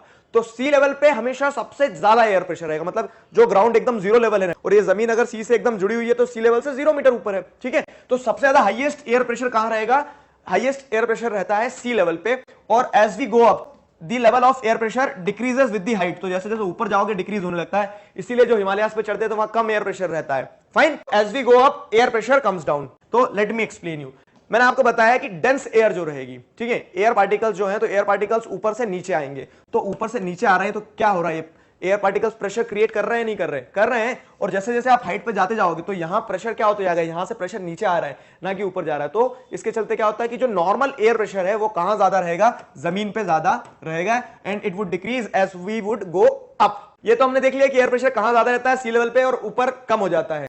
Horizontally the distribution of air pressure is influenced by the temperature, और ये ऊपर एयर प्रेशर क्यों कम हो रहा है, ठीक है, नीचे एयर प्रेशर क्यों ज्यादा हो रहा है, एक तो वो एयर मास मैंने आपको बता दी, उसी के साथ साथ में टेंपरेचर बहुत इंपॉर्टेंट रोल प्ले करता है। Everything is influenced bye temperature. अगर देखा जाए तो डिस्ट्रीब्यूशन ऑफ एयर प्रेशर अगर देखें कि कहां पे कितना है, जमीन पे ज्यादा क्यों है, ऊपर कम क्यों है, ये सारी चीजें टेंपरेचर के द्वारा कहीं ना कहीं इन्फ्लुएंस की जाती है। डिस्ट्रीब्यूशन ऑफ एयर प्रेशर अगर देखें कि कहां पे कितना है, जमीन पे ज्यादा क्यों है, ऊपर कम क्यों है, ये सारी चीजें टेंपरेचर के द्वारा कहीं ना कहीं इन्फ्लुएंस की जाती है। Air circulation and air pressure. Air circulation मतलब क्या है कि एयर कैसी चलती है, एक लाइन में बोलता हूं आपको कि एयर चलती है कुछ इस तरह से, मतलब ये जमीन है, तो जमीन में जहां हाई प्रेशर रहेगा, ठीक है, और जहां लो प्रेशर रहेगा, तो हाई प्रेशर से लो प्रेशर पे हमेशा क्या चलने वाली है, एयर्स चलने वाली है, ठीक है। अब वो क्यों चलती है, कैसे चलती है, वो समझो, ठीक। देखो संयम से पढ़ना, संयम समझते हो ना, पेशेंस के साथ पढ़ना, हर चीज समझ में आएगी। Air circulation and air pressure को समझो तो क्या होता है, when air is heated it expands, ठीक है, becomes lighter and goes up. वहीं पे दूसरी चीज क्या है, cold air is denser and heavy tends to sink down creating high pressure, और यहां पे बनता है लो प्रेशर। अब सनरेज जब आएगी तो जहां सनरेज डायरेक्ट आएगी, मान लो जैसे सनरेज यहां आई, तो यहां की जो एयर मासेस हैं वो गर्म हो जाएगी, ठीक है, इट वुड एक्सपैंड, तो एयर मासेस गर्म होने के बाद चार्ज हो जाएगी, तो वो एक्सपैंड होगी और वो कहां जाएगी, इट वुड राइज अप, ठीक है, राइज अप होने लगी वो। तो क्या हो रहा है कि यहां पे जो नीचे एयर थी वो एयर अब सारी कहां चली गई, उठ के ऊपर चले गई, तो ऊपर जब जाएगी तो यहां लो प्रेशर बन जाएगा। लो प्रेशर क्यों बना, अब समझो, लो प्रेशर मतलब यहां पे एयर का उतना प्रेशर ज्यादा नहीं है, क्यों, क्योंकि सारी एयर जो है तो वो गर्म होने के कारण हल्की हो गई, ठीक है, तो heated air masses are light, ठीक है, लाइट जब होगी तो एक्सपैंड करेगी, और एक्सपैंड करने के साथ में ऊपर उड़ जाएगी। जैसे आपने देखा होगा कि हॉट एयर बलून जो रहते हैं तो वो अपने आप हवा में ऊपर क्यों जाते हैं, क्योंकि उसके अंदर जो एयर मासेस है वो बहुत हल्की हो गई है, ठीक है, तो गर्म होने के कारण हॉट एयर बलून क्या जाएंगे, ऊपर जाएंगे। आया ना समझ में, यहाँ के जो एयर पार्टिकल्स है, एयर पार्टिकल्स ऊपर चले गए, लेकिन जहां पे सनरेज कम रहेगी, जहां क्लाउड है, ये सारी चीजें, वहां पे एयर मासेस नीचे प्रेशर क्रिएट करेगी, तो यहां क्या बन जाएगा, हाई प्रेशर बन जाएगा। अब क्या होगा देखो, तो यहां की एयर मासेस ऊपर चले गई, यहां जगह खाली हो गई है, मतलब यहां सीट खाली है। अब आप यहां पे क्या है, बहुत सारे लोग बैठते जा रहे हो, तो किसी को समझ में आया कि यार यहां सीट खाली है, फिर लोग क्या करेंगे, ऐसे भागेंगे। तो हम क्या देखें इसमें, जो मैंने आपको भी बोला, एयर मासेस जो है तो it moves from high pressure, जहां एयर मासेस नीचे बैठ रही है, तो हाई प्रेशर से लो प्रेशर की तरफ हमेशा एयर मासेस चलती है। लो प्रेशर कैसे बनता है, सनरेज के कारण, जहां सनरेज नहीं रहेगी वहां हाई प्रेशर बनेगा। अब हाई प्रेशर से लो प्रेशर हवा क्यों चलेगी, क्योंकि यहां पे क्या हो गया, वैक्यूम बन गया है, तो उस वैक्यूम में क्या होगी, उस वैक्यूम में सारी एयर मासेस रश करेगी, उस वैक्यूम में सारी एयर मासेस भागेगी, ठीक है, तो एयर प्रेशर या फिर air masses moves from high pressure to low pressure. Horizontal distribution of air pressure is influenced by the temperature. आया समझ में कैसे टेंपरेचर ने इन्फ्लुएंस किया, टेंपरेचर ज्यादा रहेगा लो प्रेशर के बाद में जहां टेंपरेचर नहीं रहेगा वहां हाई प्रेशर, और फिर विंड्स मूव करेगी, सिंपल। अब when hot air rises, cold air from surrounding area rushes there to fill the gap. ये सिंपल सी चीज है, जब हॉट एयर ऊपर चले जाएगी, ये लो प्रेशर बन गया यहां पे, तो जो कोल्ड एयर है जो कि हाई प्रेशर क्रिएट करेगी, ऊपर नहीं गई ना, तो कोल्ड एयर क्या करेगी, cold air would rush from the high pressure area, ठीक है, तो cold air from surrounding areas, तो कोल्ड एयर सराउंडिंग एरिया से would rush towards the gap, ठीक है, ये जो गैप है इस गैप को फिल करने के लिए वो हवाएं चलने लगेगी, और ऐसे ही धरती पे हवा चलता है, चाहे लो प्रेशर वहां हो तो वो इस डायरेक्शन में बह के जाएगी, अगर इधर लो प्रेशर है तो इधर बह के जाएगी। उसके बाद में low pressure is associated with cloudy skies and wet weather. ये भी समझ लो, लो प्रेशर में क्योंकि सारी एयर मासेस ऊपर उड़ जाती है, अब कंटिन्यूसली एयर मासेस ऊपर उठ रही है तो ऊपर क्लाउड फॉर्मेशन होता है, वेट वेदर इस तरह से, ठीक है, बारिश होती रहती है। और हाई प्रेशर में क्या होता है कि सारी मासेस तो नीचे आ गई थी, तो ऊपर एटमॉस्फेयर एकदम क्लियर रहता है, तो high pressure is associated with clear and Sunny sky. ये जो गैप है, इस गैप को फिल करने के लिए वो हवाएं चलने लगेगी और ऐसे ही धरती पे हवा चलती है। आप देखते हो ना, हवा उधर से इधर आ रही है, तो इसका मतलब क्या है कि वहां हाई प्रेशर था और हाई प्रेशर ने जहां लो प्रेशर मिल रहा है, चाहे लो प्रेशर वहां हो, तो वो इस डायरेक्शन में बह के जाएगी। अगर इधर लो प्रेशर है तो इधर बह के जाएगी। देखो ये वर्ल्ड में अगर आप देखोगे तो डिफाइंड पैटर्न में चल। एयर प्रेशर से आया ना समझ में कि एयर प्रेशर जहां लो प्रेशर होगा वहां पे क्लाउडी स्काई, स्वेट वेदर। तो क्या होता है, मैं आपको एक एग्जांपल देता हूं कि इक्वेटर पे हमेशा क्या रहता है, लो प्रेशर, तो इस कारण से यहाँ पे बारिश होती रहती है क्योंकि सनराइज आ रही है डायरेक्ट। तो अगर ऐसे देखें हम कि ये 0 डिग्री इक्वेटर है, ये 90 डिग्री है, ये भी 90 डिग्री है, तो यहां तो सनरेज डायरेक्ट आएगी। अब जब सनरेज आएगी तो यहां कैसा बन जाएगा, लो प्रेशर कंडीशन बन जाएगी। तो इक्वेटर पे इसीलिए क्या होता है, वेट वेदर होता है, स्काई क्लाउडी स्काई, हर दिन बारिश होती है इक्वेटर पे जो आइलैंड है वहां, ठीक है। वहीं पे अगर आप देखोगे कि जहां पे हाई प्रेशर होगा 90 डिग्री, पोल्स वगैरह पे क्या रहता है, पोल्स वगैरह पे कोई रोल नहीं बारिश का, क्लियर स्काई, सनी स्काई, बस इस तरह का फिनोमेना देखने को मिलता है। ये प्रेशर कंडीशंस ध्यान रखना क्योंकि विंड में कहीं ना कहीं बहुत इंपॉर्टेंट हो जाएगी प्रेशर कंडीशंस, तो आपको वहां पे रिलेट करने में मजा आएगा। इस वीडियो में हम पढ़ेंगे विंड के बारे में। हम देख रहे हैं multiple factors which are influencing weather and climate. मैंने आपको टेम्परेचर बता दिया, एयर प्रेशर को समझा। अब अगला फैक्टर जो है वो विंड है। देखो विंड और एयर प्रेशर जुड़े हुए हैं एक तरह से देखा जाए तो। जो हमने एयर प्रेशर में सीखा था कि कंटिन्यूअसली एक एयर प्रेशर एक्सर्ट किया जा रहा है हमारे ऊपर, ठीक है, अर्थ सरफेस के ऊपर, और उस हिसाब से क्या होता है कि हाई प्रेशर से लो प्रेशर मूव करती है, और वो सारी चीजें इन्फ्लुएंस कौन करता है, उससे रेगुलेट कौन करता है, तो टेम्परेचर रेगुलेट करता है कहीं ना कहीं। तो दी मूवमेंट ऑफ एयर, इसे ही विंड कहते हैं। जब एयर एक जगह से दूसरी जगह मूव करेगी उसे क्या कहते हैं, विंड कहते हैं। तो द मूवमेंट ऑफ एयर, जब एयर वहां से यहां आई तो हम क्या बोलेंगे कि हवा चली, ठीक है, विंड आपने ऑब्जर्व करी। तो कैसे मूव करती है ये भी हमें पता है, ठीक है। इंटरेस्टिंगली हमने पिछले वीडियो में ही पढ़ा है और कि it moves from high pressure to low pressure. तो हाई प्रेशर में क्योंकि एयर मासेस सिंक करेगी और फिर वो लो प्रेशर में जहां वैक्यूम बनी, गैप बनी है, तो एयर मासेस रश करेगी लो प्रेशर एरिया की तरफ, high pressure to low pressure. Winds blow gently and also in strong form. अब विंड्स को अगर हम क्लासिफाई करें तो winds can broadly be divided into 3 types। 3 तरह की हवाएं डिवाइड की गई है, मतलब एयर प्रेशर और टेम्परेचर के अकॉर्डिंगली 3 तरह की हवाएं चलती हैं वर्ल्ड वाइड। ये परमानेंट विंड, ठीक है, सीजनल विंड्स, टेम्पररी विंड्स या फिर लोकल विंड्स जिसे कह सकते हैं, जो लोकली ब्लो करती है। तो परमानेंट विंड्स में क्या क्या है हमारे पास, देखो the trade winds, westerlies and easterlies are the permanent. ये 0 डिग्री है इक्वेटर, सनराइज पूरा खेल डिसाइड करती है किस चीज का, एयर प्रेशर का और विंड का। कैसे, जहां सनरेज जाएगी वहां क्या बनेगा, लो प्रेशर बनेगा। अब क्या होगा, जहां सनरेज नहीं जा रही है वहां क्या बन गया, हाई प्रेशर बन गया। तो मान लो यहां हाई प्रेशर है, यहां भी हाई प्रेशर है, तो ये क्या होगा, ये अर्थ का परमानेंट स्ट्रक्चर हो गया एक तरह से कि हाँ परमानेंटली इस तरह की चीजें रहने वाली है। परमानेंट विंड्स को ट्रेड विंड्स कहा जाता है, वेस्टर्लीज ईस्टर्लीज कहा जाता है। कि यहां लो प्रेशर बना, ठीक है, यहां हाई प्रेशर बना, यहां हाई प्रेशर बना है। तो अब होता क्या है कि मैंने आपको बताया विंड्स कैसे चलेगी, हमेशा हाई प्रेशर से लो प्रेशर चलेगी विंड। तो विंड्स क्या होने लगती है, हाई प्रेशर से लो प्रेशर वर्ल्ड वाइड ये पैटर्न में बहेगी वो, क्योंकि वर्ल्ड वाइड टेम्परेचर का पैटर्न कुछ इस तरह से रहने वाला है। ये जो विंड्स हैं परमानेंट विंड्स है और इन्हें ही ट्रेड विंड्स भी कहा जाता है, वेस्टर्लीज भी कहा जाता है। और ऊपर भी जैसे क्या, ये डायनामिक हाई प्रेशर बना है। डायनामिक क्या होता है वो मैं समझा देता हूं, क्योंकि यहां से जब एयर मासेस ऊपर उठी थी ना, ये एयर मासेस को कहीं ना कहीं तो बैठना पड़ेगा। तो एक तो क्या होता है, एक तो सरफेस पे हम विंड्स को ऑब्जर्व करते हैं, फील करते हैं, और दूसरी चीज क्या है कि अपर एयर सर्कुलेशन में भी विंड्स ट्रांसफर होती है। तो कैसे चलती है विंड्स वो मैं आपको समझाता हूं। ये 0 डिग्री है, ठीक, मतलब वो डायरेक्शन अपना टर्न करती है। 9th में आप इस चीज को कॉम्प्रिहेंसिवली पढ़ोगे। ये विंड्स क्या होती है कि अब कहीं तो बैठेगी ना, ये विंड्स ऊपर जो गई है तो वो अपर एयर सर्कुलेशन में क्या होती है, टर्न होती है। टर्न होने के बाद में जहां पे रिलेटिवली, यहाँ पे सनरेज तो ज्यादा है बहुत, जहां पे सनरेज रिलेटिवली कम होती है तो वहां पे वो बैठ जाती है, ठीक है, वहां पे सबसीड होने लगती है, सिंक होने लगती है, तो वहां हाई प्रेशर बन जाता है। तो एक मूवमेंट तो ये हो गया, ठीक है, ये ईस्टर्लीज वेस्टर्लीज का एक मूवमेंट तो ये हो गया। दूसरा मूवमेंट ये होता है कि अब यहां हाई प्रेशर बना है तो कहीं और भी लो प्रेशर बना है, ठीक। ये 0 डिग्री है तो 30 डिग्री में इस तरह से क्या चल रहा है, ईस्टर्लीज चलती है, ठीक। जो क्या कर रहे हैं, जो वेस्ट की तरफ मूव कर रही है तो ट्रॉपिकल ईस्टर्लीज कहलाएगी। और फिर क्या होता है, प्रिवेलिंग वेस्टर्लीज कहां चलेगी, तो 30 डिग्री से 60 डिग्री तक वेस्टर्लीज चलती है। तो इस तरह से आपको ये ध्यान रखना है कि ईस्टर्लीज और वेस्टर्लीज जो है तो वो क्या होगी, परमानेंट विंड्स है। क्यों, क्योंकि वो किस चीज पर डिपेंड करती है, सोलर इंसुलेशन पे, और कंटिन्यूअसली फ्लो करती रहती है। तो ये एक तरह की विंड हो गई, ठीक है। तो we can broadly divide into 3 types. एक तो परमानेंट विंड हो गई, दूसरा क्या है, सीजनल विंड। सीजनल विंड क्या होता है, जैसे अब हम देखते हैं कि इंडिया में जब मानसून आता है, जब बारिश आती है, तो उस समय पे हवाएं कैसी चल रही होती है पता है आपको, मतलब स्पेसिफिकली उसी टाइम पीरियड में हवाएं, जैसे इंडिया है, इंडिया में हवाएं चलेगी, साउथ वेस्टर्न विंड चलेगी। तो साउथ वेस्टर्न विंड्स क्या लाती है इंडिया में, मानसून लेके आती है, बारिश लेके आती है। ये विंड्स कब देखने को मिलेगी आपको, मई जून जुलाई, ये 2-3 महीने देखने को मिलेगी। तो ये विंड्स को क्या कहा जाता है? इन विंड्स को सीजनल, मतलब एक सीजन में जो विंड्स आपको देखने को मिल रही है। तो blow seasonally, this winds change their direction in different season. अभी ऐसे चलेगी ये, और फिर जब मानसून खत्म हो जाता है तब ये विंड तब अपना डायरेक्शन बदल लेती है। तब ये विंड्स कैसे चलने लगती है? नॉर्थ ईस्ट में बहने लगती है, ठीक है, नॉर्थ ईस्टर्न विंड्स बन जाती है, फिर ये इस तरह से चलती है। तो ये आपको समझना है सिंपल सी चीज कि विंड्स जो होती है तो वो सीजन के हिसाब से अपना डायरेक्शन चेंज करती है। उन विंड्स को कहा जाता है सीजनल विंड्स, जैसे इंडियन मॉनसून है ना। समझ में? ये विंड्स ऐसे बह रही होती है तभी तो हमारे यहाँ पानी आता है, क्योंकि इधर क्या है, समुद्र है, तो समुद्र के ऊपर से मॉइस्चर लेती है विंड्स, और वो मॉइस्चर फिर इंडिया में लाके प्रेसिपिटेट कर देती है। इस कारण से इन्हें सीजनल विंड कहा जाता है। मॉनसून इन इंडिया, तो monsoon in India is an example of seasonal wind. तो तीसरे तरह की विंड्स कौन सी है? लोकल विंड्स, या फिर जिन्हें टेम्परेरी विंड्स भी कहा जाएगा, ये लोकल विंड्स। तो these blow only during a particular period of day और ईयर इन स्मॉल एरिया। तो अब क्या होता है कि दिन में चल रही है जो, या फिर किसी एक टाइम पीरियड में थोड़े टाइम के लिए चलती है, उन्हें लोकल विंड्स, जो लोकली, जो वर्ल्ड वाइड नहीं चल रही है, जो लोकली कभी कभार टाइम टू टाइम देखने को मिलती है, ऑब्जर्व की जाती है, उन्हें लोकल विंड्स कहा जाता है। तो लोकल विंड्स का सबसे अच्छा एग्जांपल क्या है? लैंड ब्रीज और सी ब्रीज। और एक और एग्जांपल है लू।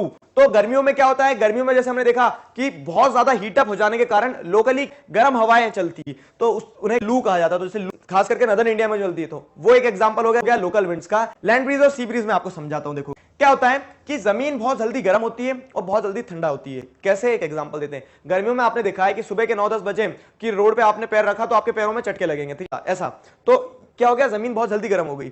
लेकिन पानी क्या है, अभी 9-10 बजे तक तो ठीक है, उतनी जल्दी गर्म नहीं हुआ है। जो वाटर है तो वो लेट गर्म होना स्टार्ट होता है। जैसे यहाँ पे, ठीक है, जमीन, ये दिन का टाइम है, तो जमीन जब जल्दी गर्म हो जाएगी तो यहाँ लो प्रेशर बन जाएगा, बन गया लो प्रेशर, एयर वहां से ऊपर उठ गई। अब वो लो प्रेशर के कारण क्या होता है? Warm air form from land. तो ये वार्म एयर जो है जमीन से, वो जाएगी कहां पे? जहां पे उसे हाई प्रेशर मिलेगा। तो समुद्र अभी गर्म नहीं हुआ है, पानी अभी क्या है? गर्म नहीं हुआ है, ठीक है। तो पानी गर्म नहीं हुआ तो ये रिलेटिवली क्या है? ठंडा है। तो सारी गर्म हवाएं यहां से उठ के आएगी और पानी के ऊपर बैठने लगेगी। क्यों? क्योंकि यहां लो प्रेशर बना है और यहां क्या है? हाई प्रेशर है, क्योंकि विंड्स आके प्रेशर क्रिएट कर रही है ना। हवाएं किधर से किधर चलने लगेगी? सी ब्रीज चलेगी अब, ठीक है। सी ब्रीज मतलब समुद्र से, पानी से क्या होगा? ठंडी हवाएं जमीन की तरफ चलेगी।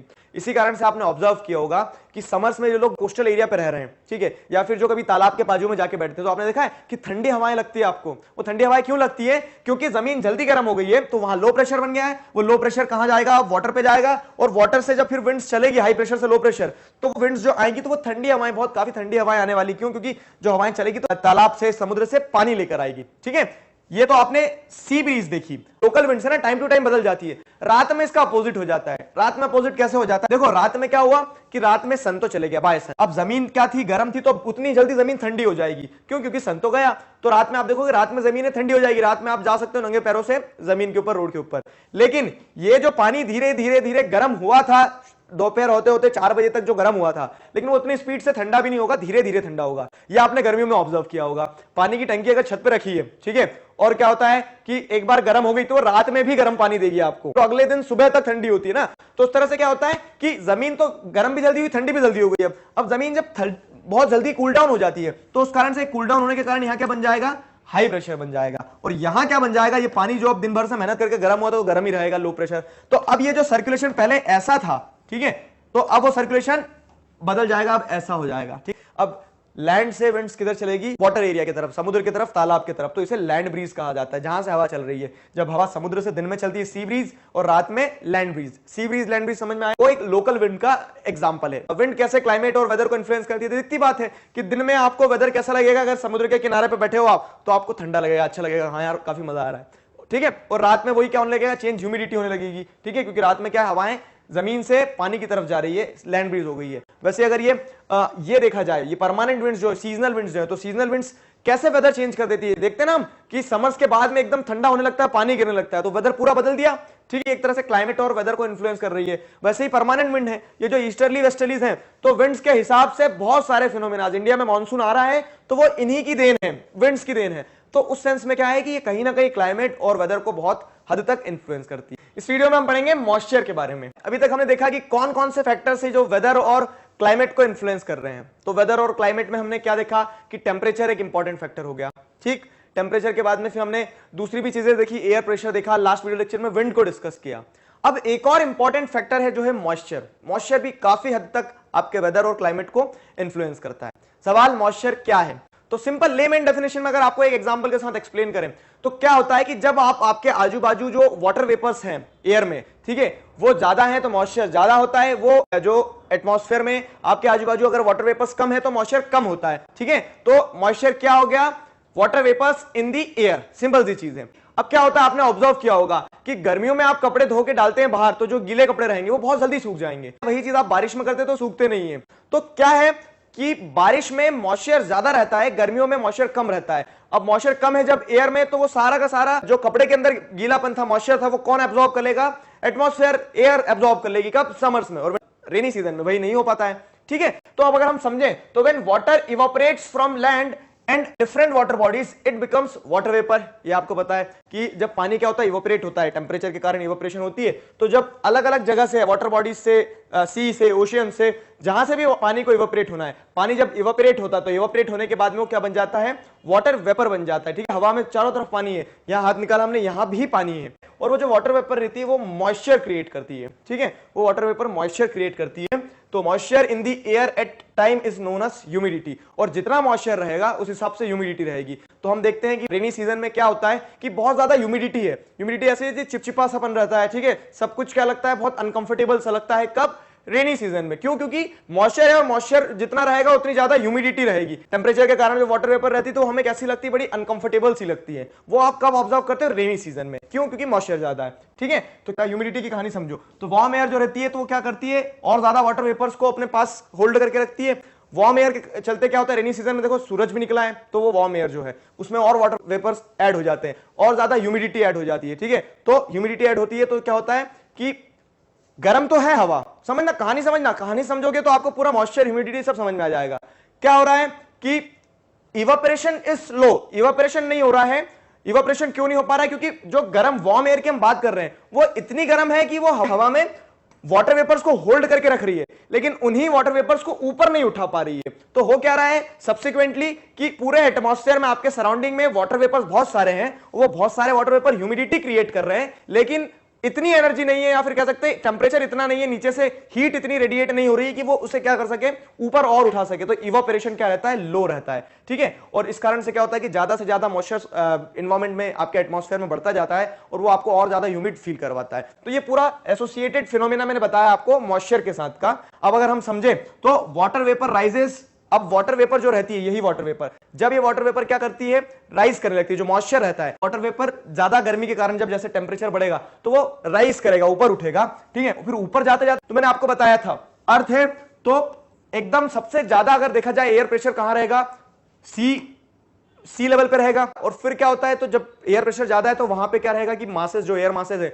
उनके अंदर हीट भी रहेगी। तो टेम्परेचर ज्यादा कहां रहता है, तो सरफेस पे टेम्परेचर ज्यादा रहता है। यही आपने देखा होगा, आप हिल स्टेशन पे जब जाते हैं तो हिल स्टेशन पे ठंडा क्यों लगता है, क्योंकि वो सी लेवल से ऊपर हो गया ना। तो ऊपर क्या हो जाएगा कि नीचे एयर मासेस, भारी भारी एयर मासेस नीचे है, गर्म एयर मासेस नीचे, और सी लेवल से ऊपर जाओगे हिल स्टेशन पे तो वहां ठंडी एयर मासेस रहेगी, उतनी डेंस एयर मासेस नहीं रहेगी, हीटेड एयर मासेस रहेगी, वो ऊपर नहीं मिलेगी आपको। यही होता है कि वाटर वेपर्स जैसे जैसे क्या होने लगती है, राइज होने लगती है, तो नीचे वो वाटर वेपर्स ह्यूमिड रहती है नीचे टेम्परेचर के कारण, वार्म एयर के कारण। लेकिन जब वो ऊपर जाएगी तो ऊपर जाने के बाद में क्या होगा, दे स्टार्ट कूलिंग डाउन, ठीक है। तो वो ठंडा होना स्टार्ट कर देती है, तो water vapour starts cooling down. फिर क्या होता है, जब वो ठंडी और ठंडी होते जाती है तो वो कंडेंस हो जाती है, तो वहां पे कंडेंसेशन प्रोसेस होता है। देखो यहाँ पे आपको दिखेगा सनरेज है, तो ये नीचे तो क्या है, सब वार्म एयर है, तो रेड कलर में आपको दिख रही है। फिर जैसे जैसे ये ऊपर उठी है, एयर मासेस के साथ में वाटर वेपर जैसे जैसे ऊपर उठा है, तो ऊपर उठने के बाद में क्या है, कूलिंग, राइजिंग, मतलब ठंडी होती जा रही है, ऊपर उठते जा रही है, ठीक है। फिर कंडेंस होने लगेगी, तो अब वो वाटर वेपर अभी अभी पूरा एटमॉस्फेयर में है वो, लेकिन फिर वो जो ऊपर जाएगा, जाते जाते ठंडा होते होते होते सारी वाटर वेपर जुड़ जाएगी, और वो वाटर वेपर जुड़ने के बाद में एक पानी की बूंद बनने लगेगी, ठीक है। तो फॉर्मेशन ऑफ वाटर ड्रॉपलेट, और ऐसे 10, 20, 50 हजार करोड़ों वाटर ड्रॉपलेट्स मिलकर क्या बना देती है, क्लाउड बना देती है। आया ना समझ में। एक बार स्नैप रिकैप करते हैं। देखो क्या होता है, मॉइस्चर क्या है, हवा, एटमॉस्फेयर में जो भी वाटर वेपर्स हैं, वो वाटर वेपर जब तक जमीन पे है तो वो आपके आजू बाजू एक तरह से ह्यूमिडिटी क्रिएट करेंगे, ठीक है। और वार्म एयर मिलती रहेगी तो ह्यूमिडिटी बढ़ती जाएगी नीचे। लेकिन जब ये वार्म एयर एक समय पे ज्यादा हो जाएगी तो वो इवापोरेशन को स्टार्ट कर देगी। शुरुआत में इवापोरेशन लो रहेगा क्योंकि इतनी एनर्जी नहीं है सनरेज में कि वो वाटर वेपर्स को ऊपर उठा सके। फिर क्या होता है, फिर लेकिन जब सनरेज बढ़ती है, ठीक है, तो वाटर वेपर्स भी राइज करना स्टार्ट करती है। अब जब वाटर वेपर्स राइज करेगी तो वो क्या होगी, ऊपर जाते जाते ठंडी हो जाएगी, कूल डाउन होगी, कूल डाउन होने के बाद में कंडेंस होगी, कंडेंस होने के बाद में वाटर ड्रॉपलेट बन जाएगी, और वाटर ड्रॉपलेट बनने के बाद में वो क्लाउड बन जाता है। ठीक है, बहुत सारी वाटर ड्रॉपलेट्स, करोड़ों वाटर ड्रॉपलेट्स मिलके क्लाउड बनाएगी। ठीक है, when this droplets of water become too heavy to float in the air then they came down as precipitation. ठीक है, अब हमने देखा कि जब तक वो वाटर ड्रॉपलेट सारी इकट्ठी होकर एक साथ क्लाउड बन गई है, लेकिन जब वो बहुत हैवी हो जाएगी तो अब वो हवा में फ्लोट नहीं कर पा रही है, हैवी हो गई है, तो हैवी होने के बाद में क्या है, वो जैसे ही हैवी होगी वाटर ड्रॉपलेट्स तो वो नीचे गिर के आना स्टार्ट कर देगी, तो वो प्रेसिपिटेट कर देगी, precipitation in the form of rain. अब प्रेसिपिटेशन मतलब ऊपर से नीचे गिरना, वो रेन के फॉर्म में भी आ सकती है, स्नो के फॉर्म में भी आ सकती है, मतलब जहां पे बहुत आपने देखा होगा पोल्स वगैरह पे क्या स्नोफॉल होने लगती है, तो वहां पे बहुत तेजी से क्या होता है, कंडेंस होने लगता है, कंडेंस होने लगती है, वाटर वेपर्स कंडेंस होते होते होते होते वो इतनी ठंडी हो जाती है क्योंकि वहां टेंपरेचर और कम रहता है कि वो वाटर ड्रॉपलेट आइस में कन्वर्ट हो जाती है और वो फिर स्नो फ्लैक्स के फॉर्म में नीचे गिरने लगती है, स्नोफॉल होने लगती है। ठीक है, यहां तक आगे समझ में कि प्रेसिपिटेशन कैसे होती है, तो वही मॉइस्चर जब ऊपर जाता है, कंडेंस होता है, कंडेंस होने के बाद में क्लाउड बनाता है, और क्लाउड जब भारी हो जाते हैं तो पानी के रूप में नीचे आ जाते हैं। ठीक है, पानी के रूप में हेल स्टॉर्म, ओलो के रूप में आ जाते हैं, तरह तरह से आते हैं, स्नो फॉल के रूप में आते हैं। ठीक है, तो precipitation that comes down on the earth in liquid form is called rain. ठीक है, तो ये समझना, तो वो जो ऊपर से कुछ नीचे गिर रहा है, ठीक, वो वाटर ड्रॉपलेट जब नीचे गिर रही है तो अगर वो लिक्विड के फॉर्म में आएगी, पानी के फॉर्म में आएगी, तभी हम उसे क्या कहेंगे, रेन कहेंगे, नहीं तो फिर स्नोफॉल भी हो सकती है जैसे बताया। ठीक है, तो precipitation that comes down to the earth in liquid form is called rain. अब इंपॉर्टेंस ऑफ रेन समझ लो तो यहीं पे, अब वो जो बारिश हुई है हमारे लिए तो सबसे पहले जल ही जीवन है। ठीक है, तो रेनफॉल बहुत ज्यादा जरूरी होगी ताकि हम क्या कर सकें, जिंदा रह सके कम से कम। Plants helps us to preserve the water, plants हमें कैसे मदद करते हैं पानी प्रिजर्व करने में, ये भी समझो। बारिश तो हो गई है, अब वो बारिश जो हुई है तो उस पानी को हमें एब्जॉर्ब भी करना होगा ना, तो प्लांट्स क्या करते हैं, अपनी रूट्स के थ्रू पानी को एब्जॉर्ब कर लेते हैं, पानी को एब्जॉर्ब करके रखते हैं, जमीन के अंदर वाटर लेवल जो है बनाए रखते हैं, एंड प्रिवेंट्स फ्लड। अब ये फ्लड से कैसे बचाते हैं प्लांट्स हमें, माउंटेन ए पे बहुत सारे पेड़ पौधे हैं, बारिश होगी तो ये पेड़ पौधे क्या करेंगे, बारिश जब होगी तो ये पेड़ पौधे अपनी रूट्स में उन वाटर ड्रॉपलेट्स को, रेन वाटर को स्टोर कर लेंगे, अब वो पानी नीचे नहीं आएगा, नीचे आएगा भी तो ज्यादा नहीं आएगा। अब केस 2 देखो, ये माउंटेन बी जो है, यहां पे सिंपल सी चीज होगी कि पेड़ नहीं है, जब रेनफॉल होगी तो सारा का सारा पानी नीचे बह के आएगा, नीचे बह के आएगा तो वो क्या लाएगा, फ्लड लेके आएगा। उसी तरह से क्या है कि प्लांट्स होंगे तो हम फ्लड्स को भी रोक पाएंगे। तो इंपॉर्टेंस ऑफ द प्लांटेशंस में हमें क्या है कि पेड़ काटना नहीं है और पेड़ लगाना है। आगे देखो क्या है, तो on the basis of mechanism there are 3 types of rainfall. तो अगर आप मैकेनिज्म के बेसिस पे देखें तो 3 तरह की रेनफॉल होती है, एक साइक्लोनिक रेनफॉल होती है, एक जो ओरोग्राफिक रेनफॉल होती है जो रिलीफ के कारण होती है, और कन्वेक्शनल रेनफॉल। साइक्लोनिक रेनफॉल क्या होती है कि साइक्लोन आते हैं, अभी आपने न्यूज में भी देखा होगा कि जब जब साइक्लोन आए हैं तो साइक्लोन मान लो कोस्टल एरिया पे तो बारिश करवाएंगे ही करवाएंगे, उसके साथ साथ में जो इंटीरियर लैंड है, ठीक है, जो सेंट्रल स्टेट से मध्य प्रदेश, उत्तर प्रदेश जो बीच में है, वहां पे भी बारिश हो जाती है। साइक्लोनिक रेनफॉल ये होती है जो रेनफॉल साइक्लोन के कारण हुई है। साइक्लोनिक रेनफॉल समझ लो तो कोल्ड एयर और वार्म एयर दोनों जहां पे मिल जाती है, तो कोल्ड एयर और वार्म एयर के कारण क्या होता है, वार्म एयर कंटिन्यूअसली ऊपर की तरफ एयर मासेस को ले जाती है, और उन एयर मासेस के अंदर क्या रहता है, मॉइस्चर रहता है, और ये कोल्ड एयर जो कंटिन्यूअसली आती रहती है, तो ये कोल्ड एयर कंटिन्यूअसली क्या लाती है अपने साथ में, मतलब कोल्ड एयर विंड्स लेके आती रहती है, तो विंड्स आ रही है, विंड्स के साथ में मॉइस्चर आ रहा है, तो मॉइस्चर आ रहा है ऊपर जा रहा है, मॉइस्चर आ रहा है ऊपर जा रहा है, आ रहा है ऊपर जा रहा है। अब ऊपर कहां तक जाएगा, भगवान के पास जाने से तो रहा, ठीक है, और एक समय पे जब वो कंडेंस हो जाता है पूरी तरह से, क्लाउड फॉर्मेशन हो जाता है, हैवी हो जाती है ड्रॉपलेट्स, तो फिर पानी के फॉर्म में नीचे आ जाती है। आगे ना समझ में, एक बार फिर से, साइक्लोन में कोल्ड एयर और वार्म एयर दोनों मिलती है, तो कोल्ड एयर अपने साथ क्या ला रही है, मॉइस्चर, और ये वार्म एयर वो मॉइस्चर को ऊपर पहुंचा रही है, ऊपर पहुंचा रही है, और फिर जब ये क्लाउड फॉर्मेशन हो जाएगा, हैवी हो जाएगा, तो वो फिर पानी गिर जाएगा। इस तरह की जो बारिश होती है उसे साइक्लोनिक रेनफॉल कहा जाता है, जो साइक्लोन के कारण होती है।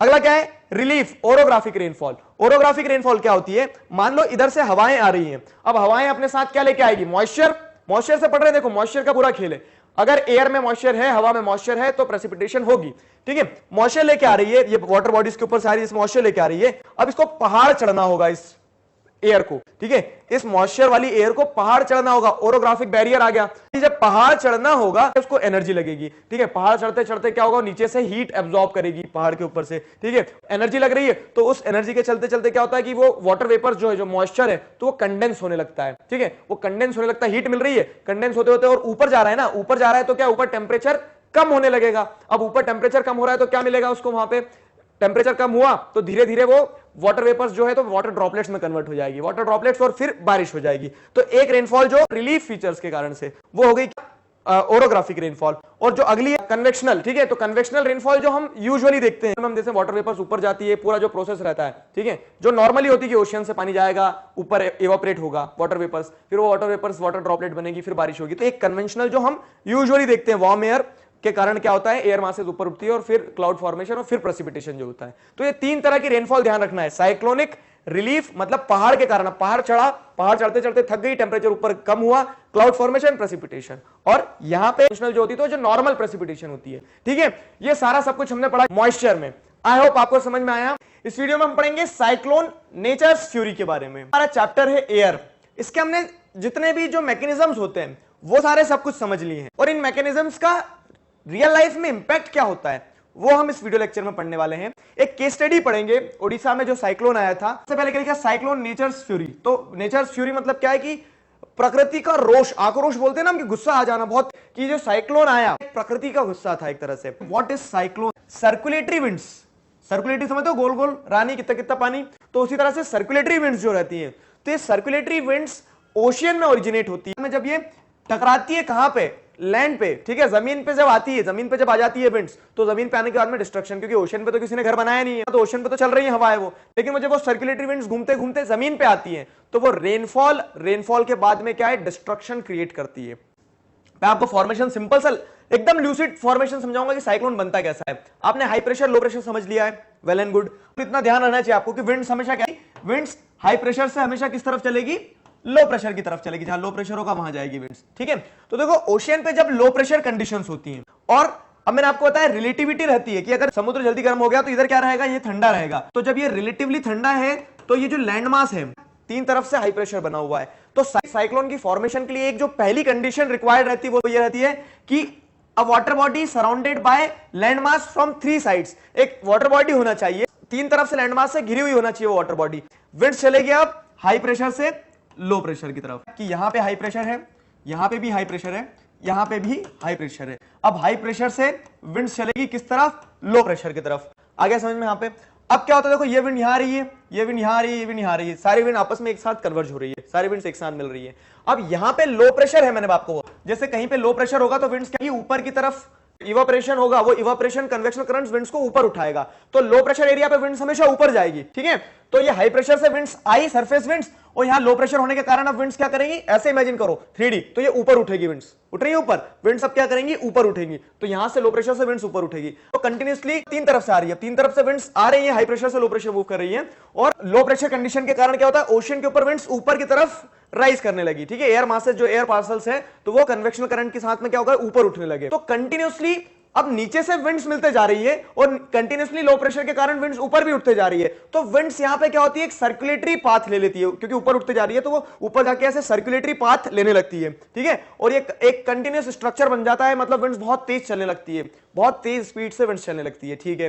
अब ये जब तक यहां पे डांस करेगा साइक्लोन कोई दिक्कत नहीं है, लेकिन जब ये मूव करता है किस तरफ, लैंडमास की तरफ, अब जब ये लैंडमास की तरफ मूव करता है, ये लो प्रेशर कंडीशन यहां जमीन पे आ जाएगी, जो हवाएं तेज चल रही थी वो हवाएं अब कोस्टल एरिया पे आएगी, और उसके बाद में अब क्योंकि नीचे से लो प्रेशर मिलना बंद हो जाता है, लो प्रेशर मिलना बंद हो जाता है तो नीचे से हवाएं उठना बंद होती है, और जितनी हवाएं थी तो मॉइस्चर लेके जो हवा आई थी तो वो मॉइस्चर क्या होता है, मॉइस्चर मिलना बंद होता है, और जितना मॉइस्चर ऊपर रहता है वो कंडेंस हो जाता है, कंडेंस होकर वाटर वेपर बनता है, और वो वाटर वेपर बनने के बाद में बारिश की तरह गिर जाता है नीचे। तो इसी कारण से साइक्लोन जब आता है तो पहले बहुत सारा डिस्ट्रक्शन होता है विंड्स के साथ में, फिर वो विंड्स धीरे से क्लाउड फॉर्मेशन करके पानी गिरा देती है, तो बारिश भी होती है, तो फ्लड्स भी आती है, और विंड के कारण डिस्ट्रक्शन होता है जब साइक्लोन आता है। आया समझ में, सिंपल सी चीज थी। तो हम केस स्टडी पढ़ेंगे, case study of Odisha cyclone. देखो ये है ओडिशा यहां पे, अब ये देख लो, अगर यहां साइक्लोन बनेगा तो वो कोस्टल एरिया टकराएगा, यहां पे वेस्ट बंगाल, ठीक है, ओडिशा, आंध्र प्रदेश, ये कोस्टल एरियाज ज्यादा डिस्ट्रक्शन को सहन करेंगे। तो Odisha located on the eastern sea coast of India is prone to cyclones that originate in bay of Bengal. ये बे ऑफ बंगाल है हमारा, ठीक है। बे ऑफ बंगाल में जो साइक्लोन्स ओरिजिनेट होंगे उन्हें ओडिशा और आंध्र प्रदेश इन कोस्टल एरिया पे ही क्या करना है, डिस्ट्रक्शन करना, ये तय है। तो 1999 में ऐसे ही कुछ हुआ, तो सुपर साइक्लोन मतलब बहुत बड़ा, बहुत intense cyclone, super cyclone occurred on 29 October 1999 that devastated large proportions of the state। अब जब 1999 में सुपर साइक्लोन आया तो it devastated, it destroyed the large proportion of the state which is Odisha. Odisha में बहुत ज्यादा डिस्ट्रक्शन हुआ। The damages caused were mainly due to three factors: wind velocity, rain and tidal surge. समझो, विंड वेलोसिटी मैंने आपको बताया कि हवाएं तेज चलने लगती है, फिर मैंने आपको बताया बारिश भी होती है, ठीक है। तो बारिश के कारण भी फ्लड्स वगैरह आ गई। तो डिस्ट्रक्शन के दो कारण क्या होगा, हाई विंड वेलोसिटी और रेन, और तीसरा क्या है, टाइडल सर्ज। ये टाइडल सर्ज क्या होता है, लेकिन अभी मैं फिर भी बता देता हूं कि समुद्र का पानी ऊपर उठने लगता है। कि ये आप यहां पे बैठे हो, समुद्र का पानी यहां तक रहता है, तो ये समुद्र का पानी ऊपर जब उठता है ना, तो उसे टाइडल सर्ज कहते हैं। साइक्लोन भी आ गई, बारिश भी हो गई, टाइडल सर्ज भी, ठीक है, समुद्र का पानी भी ऊपर उठा। पानी कहीं से और नया नहीं आता है, पानी जितना है वही रहता है, लेकिन कुछ जियोग्राफिकल एक्टिविटीज के कारण, जैसे मून के कारण टाइड्स आती, तो वो जो टाइडल सर्ज होता है, उस टाइडल सर्ज के कारण क्या है, पूरे कोस्ट एरिया में पानी घुस जाता है। जब पूरे कोस्टल एरिया में पानी घुस जाता है तो पानी क्या करेगा, डिस्ट्रक्शन करेगा, ये तय है। The damage caused were mainly due to 3 factors, 3 factors से डैमेज हुआ, विंड वेलोसिटी, रेन और टाइडल सर्ज। देखो ये लो प्रेशर यहां पे बना हुआ था, तो इस कारण ये विंड्स ऊपर जा रही हैं, ऊपर क्लाउड फॉर्मेशन हो रहा है, ठीक है, और ये हाई प्रेशर था इधर, तो इधर से ये विंड्स आ रही हैं। इस तरह से थोड़ा सा डायग्रामेटिक रिप्रेजेंटेशन है उस चीज का। तो the cyclone originate as a depression in the gulf of Thailand. बात की जाए कि 1999 में जो आया साइक्लोन, वो उसकी फॉर्मेशन कैसे रही है, तो यहां पे लो प्रेशर कंडीशन जो बनना, डेवलप होना स्टार्ट हुई थी, और फिर तीनों तरफ से हाई प्रेशर विंड्स जब चली, तो यहां पे क्या होता है, डिप्रेशन डेवलप होता है साइक्लोन का, ठीक है, gradually moved in the north west direction. और ये साइक्लोन फिर विंड्स के साथ में इस तरफ नॉर्थ वेस्ट डायरेक्शन में आया, तो it intensified into a super cyclone and hit the area between Erasama and Balikuda, ठीक है। तो ओडिशा के जो एरिया एरासमा बालीकुडा, इस एरिया के बीच में उसने लैंडफॉल हुआ साइक्लोन का। लैंडफॉल होना मतलब वो कहां, जमीन से टकरा रहा है, तो इन एरियाज के बीच में जब वो जमीन से टकराया, तो यहां पे उसने डिस्ट्रक्शन किया, कितनी ही प्रॉपर्टी डिस्ट्रॉय कर दी गई है। किस तरह से थाईलैंड के पास से ओरिजिनेट हुआ, वो विंड्स के साथ में नॉर्थ वेस्ट की तरफ मूव करते हुए आया और ओडिशा की कोस्टल एरिया पे टकराता है, ठीक है। In Odisha on 29 August at 10:30 AM, तो 10:30 बजे सुबह के आसपास वो टकराया। साइक्लोन की डेफिनेशन बताऊं तो साइक्लिक मूवमेंट, समझना, ठीक है, cyclic movement of winds in the ocean caused due to different air pressure condition। Air pressure condition देखिए हमने कहीं पे लो प्रेशर, हाई प्रेशर, तो जो साइक्लिक मूवमेंट डेवलप होती है ऑफ विंड्स, कहां पे, ओशियन में, कॉज्ड क्यों होती है, क्योंकि different air pressure condition develop होती है, causing huge devastation due to storm, ठीक है, wind velocity and tidal surge is known as cyclone. Simple, ठीक है। क्या है, तो there was huge devastation in Odisha. क्या डिस्ट्रक्शन हुआ ओडिशा में, वो भी देख लो। A large number of livestock were killed। बहुत सारे जानवर जो थे, तो देखो इंसान तो भाग लेंगे, जानवर कहां जाएंगे बेचारे, तो large number of livestock were killed। Standing crops of paddy, vegetables and fruits were heavily damaged। तो जो क्रॉप्स थी, अब क्रॉप्स भी नहीं भाग सकती है, ठीक है, अफसोस की बात है कि क्रॉप्स के पेड़ नहीं होते, वो नहीं भाग पाएगी, तो सारी क्रॉप्स जो भी पैडी वगैरह की, राइस की, वेजिटेबल्स वगैरह, फ्रूट्स वगैरह लगे थे, वो सब कुछ डैमेज हो गया। Due to salinisation caused by the tidal surge, large tracts of agricultural lands have turned infertile. अब मैंने आपसे कहा कि समुद्र का पानी बढ़ा, तो समुद्र का पानी जब बढ़ेगा तो समुद्र का पानी लोगों के खेतों में जाएगा। अब देखो समुद्र का पानी खेतों में जाके वापस निकल जाएगा, लेकिन वो अपने साथ जो सॉल्ट लेके गया था, समुद्र के पानी में सॉल्ट होता है, ठीक है, सॉल्टी होता है ना नेचर में, तो जो सॉल्ट लेके गया था वो सॉल्ट तो वहीं रह जाएगा, वहीं रह जाएगा। फिर वो मिट्टी एक बार उस सॉल्टी वाटर में मिल जाएगी ना, तो जो एग्रीकल्चरल लैंड थी वो इनफर्टाइल हो गई, अब सब कुछ नमक हो गया उसमें, ठीक है। Large tracts of sal, teak and bamboo plantations were disappeared. तो जो प्लांटेशन फील्ड्स थी, पेड़ लगा के रखे थे, वो सब कुछ डूब गया, पता ही नहीं कहां गया, ठीक है।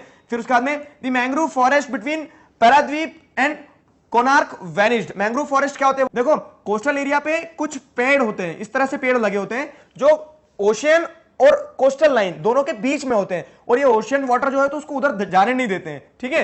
अब क्या होता है कि जब तक नॉर्मल स्थिति है जब तक तो ठीक है, अब मान लो बहुत तेजी से सुनामी टाइप से पानी आ रहा है, अगर बहुत सर्ज होकर आ रहा है, बहुत ऊंची लेवल से पानी आ रहा है, तो पेड़ों के ऊपर से निकल जाएगा। तो ये जो मैंग्रोव फॉरेस्ट थे ये भी बेचारे वैनिश हो गए, जो एक बाउंड्री का काम करते थे हमारे लिए, तो वो mangrove forest between Paradip and Konark vanished. तो पैराद्वीप पोर्ट जो ओडिशा में, वहां से लगा के कोणार्क जो भी एक जगह है ओडिशा में, तो वो पूरा सब वैनिश हो गया। तो ये इतना डिस्ट्रक्शन कॉज हुआ था कब, जो ओडिशा में साइक्लोन आया था उससे। तो आई होप आपने देखा कि किस तरह से air pressure conditions natural disasters such as cyclones को क्या करती है, जन्म देती है, ठीक है। तो this was all about the chapter. इस वीडियो में हम डू यू नो फैक्ट्स को डिस्कस करने वाले हैं। पहला फैक्ट क्या है, the standard unit of measuring temperature is degree Celsius, ठीक है। टेंपरेचर को किस यूनिट में मेजर किया जाता है, डिग्री सेल्सियस वाले यूनिट में मेजर किया जाता है टेंपरेचर को। अब ये सेल्सियस क्यों बोलते हैं हम, ठीक है, तो उसके पीछे कारण है। कारण क्या है, क्योंकि ये जो सेल्सियस स्केल थी, टेंपरेचर को नापने के लिए जो स्केल बनाई गई, ठीक है, तो it was invented by Anders Celsius, ठीक है। ये जो अंकल की फोटो देख रहे हैं आप, तो इन्होंने सेल्सियस स्केल बनाई थी जिसपे आज हम टेंपरेचर को क्या नापते हैं, ठीक। तो on Celsius scale the water freezes at 0 degree Celsius and starts boiling at 100 degree Celsius. तो ये चीज ध्यान रखना है आपको कि पानी के कंटेक्स्ट में अगर देखें तो 0 डिग्री सेल्सियस पे पानी क्या फ्रीज हो जाता है, और बॉयल होना कब स्टार्ट होता है, वो 100 डिग्री पे। तो ये एक बैंड हो गया है। अब ऐसा नहीं है कि आप 0 से 100 तक सब कुछ सहन कर लोगे। तो यूजुअली ह्यूमन बींग के लिए क्या स्केल देखें तो ज्यादा विंटर्स में भी 8 डिग्री 10 डिग्री के नीचे जब टेम्परेचर जाता है तो ठंड लगने लगती है बहुत तेज, और 0 के नीचे बर्फ जमने लगता है पानी पे। लेकिन 100 डिग्री तक नहीं जा सकते आप, 50 डिग्री के बाद में ही आपको टेम्परेचर कैसा लगने लगता है, बहुत तेज गर्मियां लगने लगती है ना। तो ये एक बैंड है, इसके बाद में उबलने लगता है, इसके बाद में जमने लगता है पानी को। तो on the moon there is no air and hence no air pressure. अगर प्रेशर कम ज्यादा दोनों में से कहीं भी होता है तो उसके नेगेटिव इंपैक्ट्स देखने को मिल सकते हैं। एक एग्जांपल तो मैंने आपको बताया था कि माउंटेन्स पे लोग चढ़ते हैं तो उनकी नाक में से खून आने लगता है, ठीक है, नोज ब्लीडिंग स्टार्ट हो जाती है। क्यों? क्योंकि एयर प्रेशर ऊपर क्या हो जाता है, कम हो जाता है माउंटेन्स पे, और बॉडी का एयर प्रेशर तो वही रहना है, ब्लड प्रेशर वही रहना है, ठीक है। तो एक और चीज बताता हूं, तो astronauts have to wear special protective special suits which filled with air when they go to the moon, ठीक है। तो एस्ट्रोनॉट्स जब मून पे जाते हैं, अब मून पे एयर तो है नहीं है, hence no air pressure, body pressure जो है, ब्लड प्रेशर जो अंदर दौड़ रहा है ब्लड, वो तो अलग है, मैच नहीं हो रहा है, बैलेंस नहीं हो रहा है। तो उसके नेगेटिव इंपैक्ट्स क्या देखने को मिल सकते हैं कि अगर एस्ट्रोनॉट्स वो सूट ना पहने, स्पेशली डिजाइन सूट ना पहने, तो उनकी ब्लड वेसल्स फट सकती है, बर्स्ट हो सकती है, ठीक है। इसीलिए एस्ट्रोनॉट्स के लिए क्या किया जाता है, स्पेशली डिजाइन सूट्स बनाए जाते हैं ताकि जिसके अंदर क्या एयर डाली जाती है, ठीक है, डाली जाती ताकि एयर प्रेशर उनकी बॉडी का और बाहर का, मतलब बाहर इन द सेंस बॉडी के बाहर कपड़े हैं तो बाहर का और बॉडी का एयर प्रेशर बना रहे। If they do not wear these special suits, the counter pressure exerted by the body on the astronauts would make the blood vessels burst. तो अगर वो सूट नहीं पहनेंगे तो ब्लड वेसल्स फूटने की पूरी संभावना है। द एस्ट्रोनॉट्स वुड ब्लीड, और सब खून हो जाए। अब अगली चीज क्या है, a wind is named after the direction from which it blows. Wind वाला जब टॉपिक मैंने आपको समझाया तो विंड के नाम होते थे, ईस्टर्लीज वेस्टर्लीज। नामकरण कैसे करते हैं हम देखिए, तो a wind is named after the direction from which it blows. Example given में, the wind blowing from the west is called westerlies, ठीक है। तो विंड जो वेस्ट से बह रही है उस विंड का नाम क्या होता है, वेस्टर्ली, और जो ईस्ट से चल रही है उसका नाम ईस्टर्ली। तो ये विंड जैसे आप देखोगे वेस्ट से चल रही है, वेस्ट से इधर की तरफ बहते हुए जा रही है, तो इसका नाम वेस्टर्ली हो गया। जो विंड ईस्ट से चल रही है उसका नाम क्या हो जाएगा, ईस्टर्ली हो जाएगा, ईस्ट से वेस्ट जा रही है। तो पॉइंट ऑफ ओरिजिन से नाम दिया जाता है, तो नामकरण ऐसे होता है। अब उसके आगे प्रीफिक्स लग जाता है, जैसे जो पोल्स पे बहेगी तो क्या कहलाएगी, पोलर वेस्टर्लीज, पोलर ईस्टर्लीज कहलाएगी। जो इक्वेटर वाले एरिया में, जो ट्रॉपिकल एरिया में, तो ट्रॉपिकल वेस्टर्लीज कहा जाता है उन्हें, मतलब वो तो आपने प्रीफिक्स एरिया के हिसाब से लगा दिया। और सारी विंड्स ईस्टर्ली वेस्टर्ली किस हिसाब से होगी, वो उनके डायरेक्शन के हिसाब से कहलाएगी, ठीक है। मॉइस्चर वाला टॉपिक समझाया था आपको, तो मॉइस्चर के टॉपिक में मैंने आपको प्रेसिपिटेशन के बारे में कुछ बताया था कि बारिश होती है।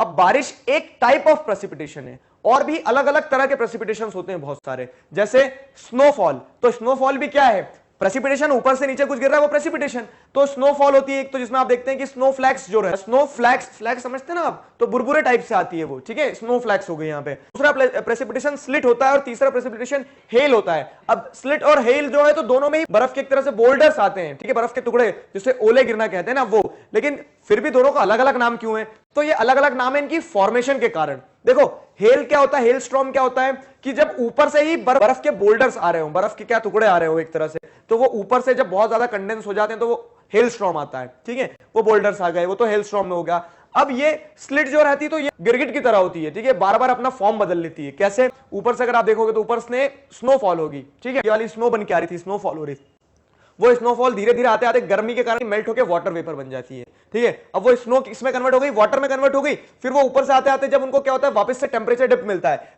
स्लिट कब होती है, जब एटमॉस्फेयर इस तरह की कंडीशन प्रिवेल करती है कि पहले स्नोफॉल हो रहा है, और फिर स्नोफॉल के चलते यहाँ पे क्या है, एक बैंड जो है एटमॉस्फेयर में वो हाई टेम्परेचर का है, तो ये स्नोफ्लैक्स जो है वो वाटर ड्रॉपलेट में कन्वर्ट हो जाएगी अब, ठीक है। जब हाई टेम्परेचर, यहाँ पे टेम्परेचर ज्यादा रहेगा इस बैंड में, तो हाई टेम्परेचर के कारण क्या हो जाएगा कि वो स्नोफ्लैक्स वाटर वेपर बन जाएगी, और वही वाटर वेपर जब वापस से कोल्ड बैंड में जाएगी एटमॉस्फेयर के, ट्रोपोस्फेयर के जब ठंडे एरिया में वापस से एंटर करेगी, तो अब ये वाटर ड्रॉपलेट जो थी तो ठंड के कारण वापस क्या बन जाएगी, बोल्डर्स बन जाएंगी। जैसे जो हेल स्टॉर्म में हम ओले देखते हैं ना, तो वो ओले बन जाएंगे, और फिर जमीन पे कैसे गिरेंगे ये, तो इस तरह से जमीन पे स्नो फ्लैक्स रहती है, एकदम बुरबुरा रहता है, और ये क्या रहता है, थोड़ा सा हार्ड सब्सटेंस रहता है। तो ये सारा सब कुछ था प्रेसिपिटेशन के बारे में। चैप्टर जो है अब थ्योरी पार्ट पे भी पूरा कंप्लीट हो गया।